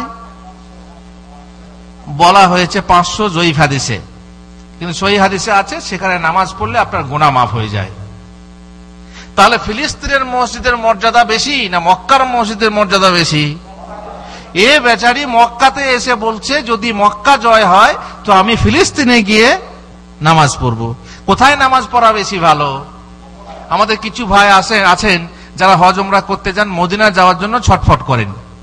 জানি যে আল্লাহর নবীর জন্য যান, কিন্তু যদি আপনি সওয়াবের নিয়তে যান তাহলে খাসারা, নোকসান, ক্ষতি। যদি আপনি সওয়াবের জন্য যান তো কোথায় আপনাকে বেশি নামাজ পড়তে হবে? আমাদের দেশ থেকে আসে বলে কি ওখানে 5 দিন থাকা, না কদিন থাকা? 8 দিন 40 ওয়াক্তের নামাজ পড়তে হয়। অবশ্য একটা জয়ীফ হাদিস আছে, কিন্তু না, 40 ওয়াক্তের নামাজ তুমি মক্কায় পড়ো, কত পাবে? 40 লক্ষ থেকে বেশি। আর ওখানে পড়লে 40,000। তো এরকম কেন বুদ্ধি তোমাদের? অনেক মানুষ আছে এরকম, যে এখানে যদি জয় হয় তো ফিলিস্তিনে। আল্লাহ রাসূল সাল্লাল্লাহু আলাইহি ওয়াসাল্লাম সাল্লি হা হুনা, তুমি এই মসজিদে নামাজ পড়ো। বলে হুজুর আমি তো ওখানে যাওয়ার নিয়ত করেছি। সাল্লি হা হুনা, তুমি এখানে নামাজ পড়ো। ওখানে নামাজ পড়ার থেকে ফজিলত এখানে বেশি। বোঝা গেল কি, এমন নজর যদি মানা হয় যে নজর পালন করলে যতটা সব হবে তার থেকে ভালো জায়গা আছে, ভালো জিনিস আছে, সেখানে ব্যয় করা যাবে, তাহলে কি করতে হবে? সেখানে সেটা ব্যয় করতে হবে, সেটা পালন করতে হবে। আর সেটা হচ্ছে কি, মক্কা শরীফে বা মক্কার মসজিদে নামাজ পড়া। তারপর যদি কেউ এমন নজর মানে যে নজর পালন করতে তার কষ্ট হবে, সুতরাং সে নজর সে পালনের জন্য আগেই বলা হলো যে পায়ে হেঁটে যদি কেউ হজ করতে যাওয়ার নজর মানে, তাহলে তার সে পায়ে হেঁটে যাওয়াটা কি হবে? বাতিল হবে, এবং সে হজ করবে কিন্তু সেই সঙ্গে সে সওয়ার হবে। যেমন মহিলার ব্যাপারে বলা হলো, তারপর ওই যে রোদে দাঁড়িয়ে থাকার ব্যাপারে বলা হলো যে সে আল্লাহর ওয়াস্তে নজর মেনেছে, সুতরাং এইভাবে সে পালন করবে, শুধু হজটা পালন করবে, কিন্তু বাড়তি যে অতিরিক্ত যেটা মুবাহ জিনিস যেটা করা তার জন্য জরুরি নয়, খামখায় কষ্ট করা এই তার জন্য জরুরি হবে না। এক মহিলা এইরকমই নজর মেনেছিল যে রাসূলুল্লাহ সাল্লাল্লাহু আলাইহি ওয়াসাল্লাম অমুক জিহাদ থেকে ফিরে এসে যদি সহিহ সালেম ফিরে আসেন তাহলে আমি তার মাথায় দাঁড়িয়ে দুব বাজিয়ে গান করব। কেমন নজর? দুব বাজিয়ে গান করব। দুব বাজিয়ে গান করা হালাল না হারাম? আপনারা কি কান? দুব বাজিয়ে গান করা এখন ওই যে কোন কোন কোন কোন জায়গা ওটা? শাহবাগ না শাহবাগ? শাহবাগে খুব গান বাজনা চলছে, তাই না? রাজনৈতিক গান বাজনা চলছে। হালাল না হারাম? ইসলামে গান বাজনা হালাল নয়। যেটা হালাল সেটা দুফ। দুফ মানে কি? ওই চালুনের মতো এক মুখো ঢপ ঢপে ঢোল, সেই ঢোলক, এটা হচ্ছে জায়েজ। তাও আবার 2 টাইমে জায়েজ। কোন কোন টাইমে? ঈদে এবং বিবাহে। ঈদ আর বিবাহ এই 2 টাইমে জায়েজ, অন্য টাইমে তা বাজিয়ে গান করা জায়েজ না। কিন্তু এ মহিলা নজর মানলো, নজর মানে বলছে রাসূলুল্লাহ আমি নজর মেনেছি যদি আপনি সহিহ সালেম ফিরে আসেন তাহলে আপনার মাথায় দুব বাজাবো। রাসূলুল্লাহ সাল্লাল্লাহু আলাইহি ওয়াসাল্লাম বললেন ঠিক আছে, ইন কুনতি ফালতি ফাফালি, তুমি যদি সত্যিই এই নজর মেনে থাকো তাহলে তুমি নজর পূরণ করো। আল্লাহ রাসূল হুকুম দিলেন, সে দুব বাজিয়ে গান করতে লাগলো। আবু বকর এলেন, বাজিয়ে যাচ্ছে। ইতিমধ্যে যখনই উমর এলেন তখন দুফটাকে লুকিয়ে, পেছনে লুকিয়ে গান বাজনা বন্ধ করে দিয়েছে। রাসূলুল্লাহ সাল্লাল্লাহু আলাইহি ওয়াসাল্লাম তা দেখে উমরকে বললেন, যে ইন্না শাইতান লা ইয়াফরুকু মিনকা ইয়া ওমর, শয়তান তোমাকে দেখে ভয় পায় হে ওমর। আর অন্য জায়গায় আছে যে শয়তান যখন তোমাকে এক গলিতে দেখবে অন্য গলিতে শয়তান পালাবে। তাহলে ওই কাজটা ভালো ছিল না খারাপ ছিল? ভালো থাকলে পরে তো বলতেন না যে শয়তান দেখো কেমন, বন্ধ হয়ে গেল। শয়তান তোমাকে দেখে ভয় খেয়ে গেল। বোঝা গেল কি এটা সাময়িক আল্লাহর নবী তার আশাকে পূরণ করার জন্য বৈধ করেছিলেন, কিন্তু আসলে এটা বৈধ না। এই জন্য আমাদের স্বাধীনতা দিবস পালন করা এবং স্বাধীনতা দিবসে কি করা, চলো ওই যে মদ খাওয়া, গান বাজনা, ড্যান্স করা, আবার শুধু ড্যান্স না, অশ্লীল ড্যান্স, এই শ্রেণীর যে করা, এগুলো হচ্ছে নাজায়েজ। যা কথা কিন্তু অনেক আছে, আমাদের টাইম শেষ হয়ে যাচ্ছে, টাইম বেশি নেই। খালি এই কিছুক্ষণের মধ্যে সময় আমি শেষ করে দেবো। তবে আপনাদের যদি কোনো প্রশ্ন থাকে রেডি থাকবেন। কিছু মানুষ আছে যারা নজর মানে কিন্তু নজর পালন করে না। কেমন জানেন? অনেক সময় নজর মানে তারপরে ভাবে কি এটা ভারী হয়ে যাচ্ছে, পারবো না। গোপাল ভাঁড়ের মতো। গোপাল ভাঁড় একদিন রাস্তায় হাঁটছে, হাঁটতে হাঁটতে বলছে, ভগবান যদি আমি 10 টাকা কুড়িয়ে পাই তো 5 টাকা তোমার রাস্তায় দেবো। ঠিক আছে? তারপর যদি পাই তাহলে 10 টাকা পেলে 5 টাকা তোমার রাস্তায় দেবো। তারপরে হাঁটতে হাঁটতে হাঁটতে হাঁটতে এক জায়গায় গিয়ে 5 টাকা কুড়িয়ে পেল। বলছে, ভগবান তোমার ভাগটা আগে থেকে কেটে রাখলে। কত টাকা দেবো বলেছিল? তুমি তো 10 টাকা দিলে না। কেমন চালাকি! 10 টাকা কুড়িয়ে পেলে 5 টাকা দেবো, তার মানে এ হয় 5 টাকা পেলে তুমি 2.5 টাকা দেবে। কিন্তু ও চালাকি করে যখন 5 টাকা পেল তখন বললো, ভগবান তোমার ভাগটা আগে থেকে কেটে রেখে দিলে, আমাকে আর দিতে হলো না। এমন কিছু মানুষ আছে যারা নজর পালন করতে চায় না। এই শ্রেণীর মানুষ কারা? এই শ্রেণীর মানুষের গুণ কোন মানুষের গুণ জানেন? মুনাফিকদের গুণ। মুনাফিকদের গুণ, যারা আল্লাহর রাস্তায় খরচ করতে চায় না, আল্লাহর রাস্তায় অঙ্গীকার ওয়াদা করার পরেও খরচ করতে চায় না। আল্লাহ তাআলা এক শ্রেণীর মানুষ, এই মুনাফিকদের কথা আল্লাহ তাআলা বলেছেন কোরআনে, ওয়া মিনহুম মান আহাদাল্লাহা লাইন আতানা মিন ফাযলিহি লানাসাদদাকান্না ওয়া লানাকুনান্না মিনাস সালিহিন। এদের মধ্যে কিছু লোক আছে যারা আল্লাহর সঙ্গে অঙ্গীকার করে, যদি আল্লাহ তাআলা তার অনুগ্রহ দান করেন তো আমরা সদকা করব এবং ভালো লোক হয়ে যাব। ফালাম্মা আতাহুম মিন ফাযলিহি বাখিলু বিহি ওয়া তাওয়াল্লাউ ওয়া হুম মু'রিদুন। তারপর আল্লাহ তাআলা যখন তার অনুগ্রহ দান করেন তখন তারা বখিলি করতে শুরু করে, কার্পণ্য করতে শুরু করে, কঞ্জুসি করতে শুরু করে। ওয়া তাওয়াল্লাউ ওয়া হুম মু'রিদুন, আর মুখ ফিরিয়ে তারা সরে যায়, চলে যায়। ফাআকাবাহুম নিফাকান ফি কুলুবিহিম, আল্লাহ তাআলা এরই বিনিময়ে তাদের হৃদয়ে নিফাক সৃষ্টি করে দেন, মুনাফিকি সৃষ্টি করেন। ইলা ইয়াউমি ইয়ালকাউনাহু বিমা আখলাফুল্লাহ মা ওয়াদুহু ওয়া বিমা কানু ইয়াকযিবুন। যারা মিথ্যাবাদিতার কারণে এবং ওয়াদা খেলাফের কারণে তারা কি হয়ে যায়? মুনাফিক হয়ে যায়। আলাম ইয়ালামু আন্নাল্লাহ ইয়ালামু সিররাহুম, তারা কি জানে না যে আল্লাহ তাআলা তাদের অন্তরের খবর জানেন, ভেদের খবর জানেন। ওয়া নাজওয়াহুম, তারা যে গোপন পরামর্শ করে সে খবরও তিনি জানেন। ওয়া আন্নাল্লাহা আল্লামুল গুয়ুব, আর আল্লাহ তাআলা হচ্ছেন গায়েবের খবর সম্পর্কে পরিজ্ঞাত। কিছু মানুষ আছে এরকম যারা আল্লাহর সঙ্গে অঙ্গীকার করে সে অঙ্গীকার পালন করে না। ঠিক আছে? এক জলসাতে যৌতুক প্রথার বিরুদ্ধে খুব জবরদস্ত গরম গরম বক্তৃতা হলো। যুবক ভাইরা আপনারা শুনলেন যৌতুক প্রথা কত খারাপ জিনিস। যৌতুক ও পণ প্রথার জন্য আমাদের মহিলারা, মা বোনেরা আত্মহত্যা করছে, বাড়িতে বাড়িতে অত্যাচারিতা হচ্ছে, এই হচ্ছে সেই হচ্ছে। খুব ভালো বক্তৃতা হলো। তারা বলল, আপনারা হাত তুলে বলুন যারা এখনো বিবাহ করেননি, কে কে যৌতুক নেবেন না বিবাহে?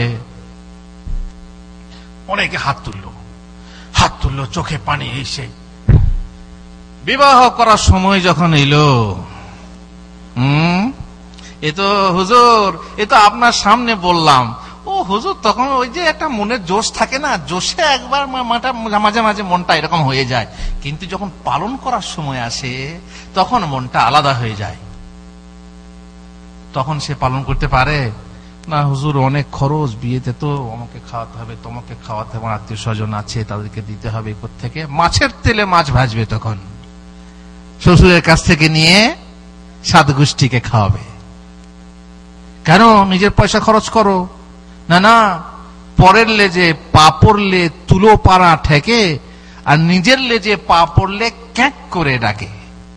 নিজের খরচ করবে না, আরে তোকে খাওয়াতে তুই খাওয়া না, শ্বশুরের নিয়ে আমি খাওয়াবো, মাছের তেলে মাছ ভাজবো, আলাদা তেল কিনবো না। ওয়াদা করে, মজলিস শেষে ওয়াদা করে, কিন্তু ওয়াদা করার পর ভুলে যায়। এরকম কোন মসজিদের জন্য, মাদ্রাসার জন্য যখন খুব দান করার ব্যাপারে নিয়ে, হ্যাঁ বলুন কে কে কে আছেন এখানে, আল্লাহর বাগ কে আছে দেখি, হাত তুলে বলো আমি 10,000 টাকা দেবো, কে বলে আমি 1 লাখ টাকা দেবো। দেওয়ার সময় যখন আসে তখন তখন ক্ষান্ত হয়ে যায়, শান্ত হয়ে যায়, আল্লাহর ওয়াদা পালন করে না। এদের ফাআকাবাহুম নিফাকান, এদেরই হৃদয়ে মুনাফিকি আছে। আল্লাহ তাআলা নিফাক, মুনাফিকি সৃষ্টি করে দেন। সুতরাং আজকে মোটামুটি নজর সম্পর্কে বুঝলেন যে নজর সাধারণত মানা জায়েজ না, মাকরুহ, আর মানলে পরে সেটা পালন করা কি ওয়াজিব। আর যেই নজর যদি গায়রুল্লাহর নামে মানা হয় সেটা কি শিরক।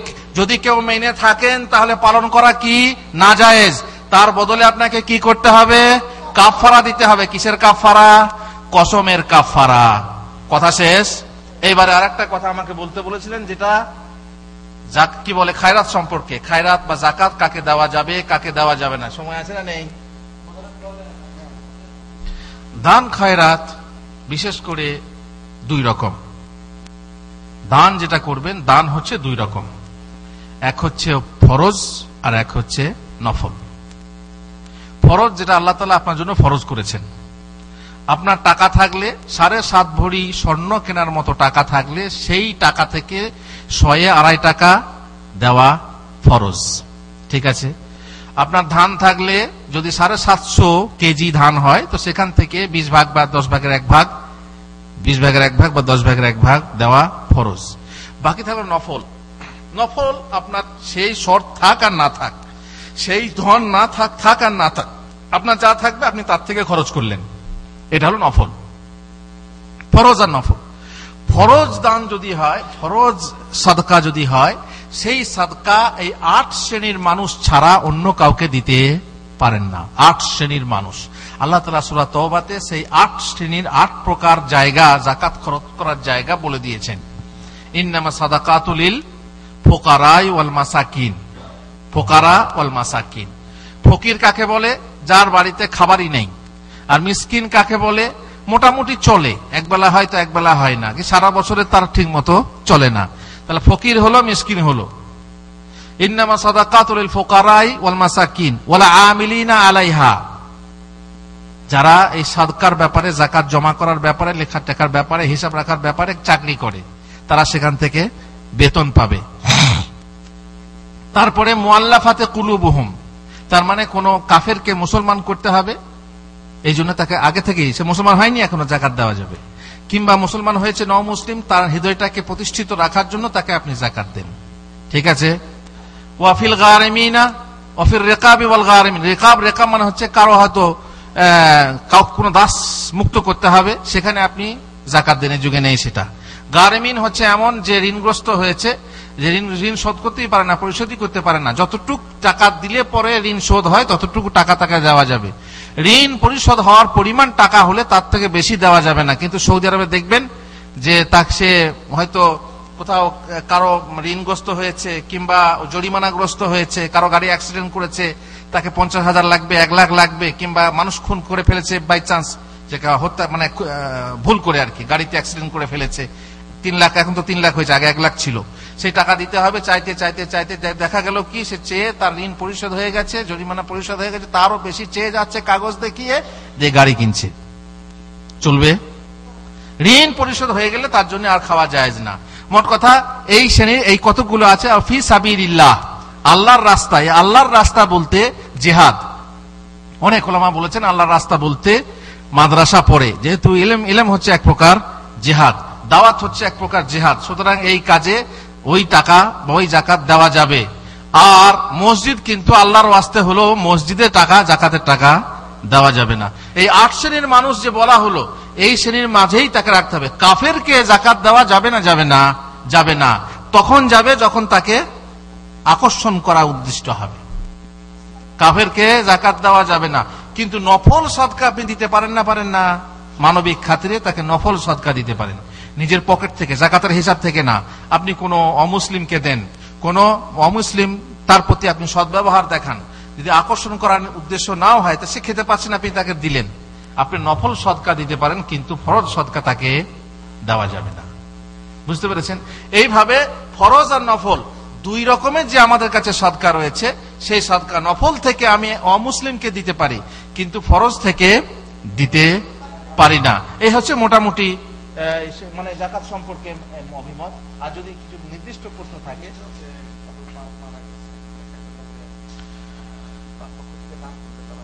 যদি কারো পিতা মাতা মারা যায়, তার পক্ষ থেকে কি করলে তার কাজে লাগবে? আমি গত প্রোগ্রামে কবরের আযাব সম্পর্কে নিয়ে আলোচনা করেছিলাম এবং বলেছিলাম, যদি কারো মৃত ব্যক্তির জন্য, তার আত্মার কল্যাণের জন্য কিছু করতে হয়, তাহলে কয়েকটা জিনিস সীমাবদ্ধভাবে আছে। মানুষ মারা গেলে সমস্ত আমল বন্ধ হয়ে যায় তিনটে আমল ছাড়া। সাদাকায়ে জারিয়া সে যদি করে যায়, তার আমল পাবে। এবং আপনি যদি মা বাপের তরফ থেকে সাদাকায়ে জারিয়া করেন কিংবা দান খয়রাত করেন, তাহলে সেই দান পৌঁছবে কাকে? আপনার মা কিংবা যাই হোক যে মারা গেছে তার কাছে। আর যে যদি ইলম ছেড়ে যায়, যে ইলম সে প্রচার করে গেছে, তার সব সে পেতে থাকবে। আর ওয়ালাদুন সালেহ, নেক সন্তান যদি আপনার থাকে, সেই নেক সন্তান যদি দোয়া করে, তো সেই দোয়া তার মা বাপকে লাগবে। বাকি থাকলো আরো এমন কিছু কাজ আছে, যেমন যদি রোজা রেখে মারা যায়, যেমন বললাম নজরের রোজা আপনাকে পালন করে দিতে হবে, রমজানের রোজা মিসকিন খাইয়ে দিতে হবে। হজ যদি না করে মারা যায়, তার তরফ থেকে হজ কিংবা উমরা যদি করে দেন, তো তার সওয়াব আপনার মা বাপ পাবে। সব থেকে বেটার যেটা, আপনি আপনার আব্বার জন্য, আপনার আম্মার জন্য দোয়া করবেন। 5 ওয়াক্তের নামাজে বিশেষ করে সালাম ফেরার আগে একবার অন্তপক্ষে মা বাপের জন্য কি বলবেন? রাব্বির হামহুমা কামা রাব্বায়ানি সাগীরা। এইটা যদি করতে পারেন, তো আপনি হলেন ভালো বেটা, এর থেকে ভালো বেটা কেউ নেই। আর 2 নম্বর, যদি পারেন তার নামে সাদকা করবেন, দান করবেন। তবে হ্যাঁ, দান করবেন নাম নেওয়ার জন্য না। দান করবেন কি জন্য? নাম নেওয়ার জন্য না, এবং বদনাম থেকে বাঁচার জন্য না। যদি না করি তাহলে গ্রামের লোক কি বলবে, যদি না করি আমার হুজুর কি বলবে, যে মিয়া সৌদি আরব থেকে এলে এতটা, হ্যাঁ এতটা তুমি খরচ করতে পারবে না, মায়ের নামে 7টা গরু জবাই করো, 5টা গ্রামকে খাওয়াও। হ্যাঁ হুজুর, গ্রাম খাওয়ানো ভালো, কিন্তু আপনার উদ্দেশ্যটা কি?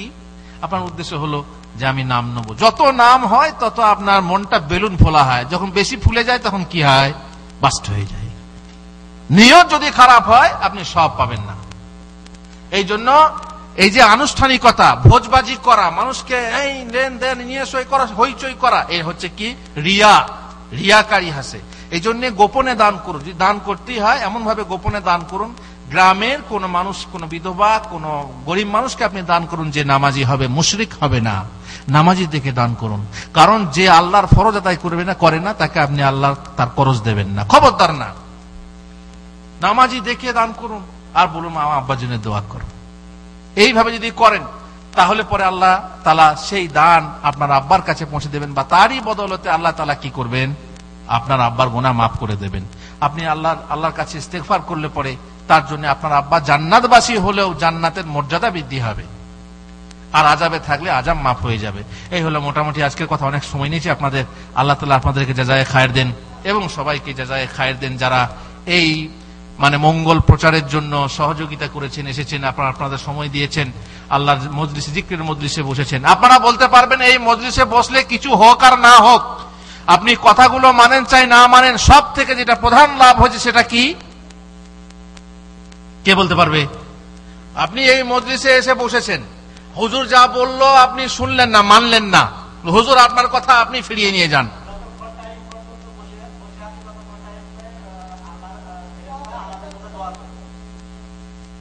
কি লাভ হবে এইসব মজলিসে বসলে?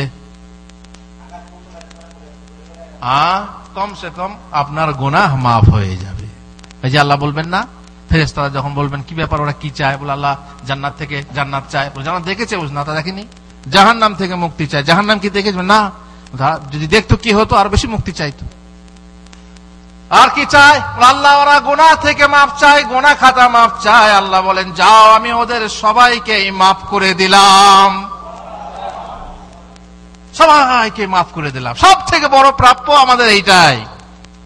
ফেরেশতা বলবেন কিন্তু আল্লাহ তাআলা ওদের মধ্যে অমুক অমুক বান্দা আল্লাহর জিকির শুনতে আসেনি, ওয়াজ শুনতে আসেনি, ও বন্ধুর সঙ্গে সাক্ষাৎ করতে এসেছিল, কিংবা ওখানে যে খাবার বিতরণ হয় সেই খাবার খেতে এসেছিল। তখন আল্লাহ কি বলবেন? আল্লাহ তাআলা নিয়তের খবর জানেন না, মনের খবর জানেন। আলিমুম বিজাতিস সুদূর। আল্লাহ বলবেন, যাও এ ফেরেশতা, আমি ওদেরকেও ক্ষমা করে দিলাম, কেননা হম কওমুন লা ইয়াশকা বিহিম জালিসুহুম, ওরা এমন এক জাতি যে জাতির সাথে যারা ওঠা বসা করে তারাও বঞ্চিত হয় না। বসলে খালাস, আপনি শুনতে আসেননি, কিন্তু যারা শুনতে এসেছে তাদের পাশে বসলে আপনার গুনাহ খাতা মাফ হয়ে যাবে। সুতরাং প্রধান প্রাপ্য আমাদের, খবরদার যে কোনো জায়গায় শুনবেন, বিশেষ করে সহি ইলম যেখানে প্রচার হচ্ছে, সহি আকীদা প্রচার হচ্ছে, সেখানে গিয়ে হাজির হবেন। কিছু হোক আর না হোক, খাবার নিয়তে না, কারোর সঙ্গে যদি খাবার নিয়তে হয়। আমাকে এক ভাই বললেন, হুজুর অমুক অমুক আছে কিন্তু খেতে আসবে, খেতে আসতে দাও। আমাদের দেশে এক শ্রেণীর মানুষ আছে, কোরআন পড়তে বলে কোরআন খুলে রেখে উঠে যায়, বুঝতে পারলেন? বন্ধ কর, শয়তান পড়ে নেবে। বলে না বলে কোরআনটা বন্ধ কর, শয়তান পড়ে নেবে। তখন এক হুজুর বলছেন কি, আরে শয়তান যদি পড়ে তো পড়তে দে, যদি হিদায়াত পায় তা পাক। সত্যি যদি খাবার লোভে আসে আসুক খেতে, যদি খেতে খেতে আল্লাহ তাআলা তার মনকে টলিয়ে দেয়, দুটো কথা শুনতে শুনতে তার হৃদয়ে যদি জায়গা পেয়ে যায়, আলহামদুলিল্লাহ, আবার কি চাই? আসতে দাও খেতে। যে কোনো নিয়তে আসুন আপনি এখানে। যদি আল্লাহ আপনার সাথে মঙ্গল চান, তাহলে আল্লাহ তাআলা আপনাকে দ্বীনের জ্ঞান দান করবেন এবং দুনিয়াতে আখিরাতে আপনাকে কল্যাণ দান করবেন। আখিরাতে আপনাকে কবরের আযাব থেকে এবং জাহান্নামের আযাব থেকে মুক্তি দেবেন আল্লাহ তাআলা। আমাদের এই কামনা। আল্লাহ তুমি আমাদের দোয়া কবুল করো। ওয়া সাল্লাল্লাহু আলা নবিয়িনা মুহাম্মদ ওয়া আলা আলিহি ওয়া সাহবিহি আজমাইন।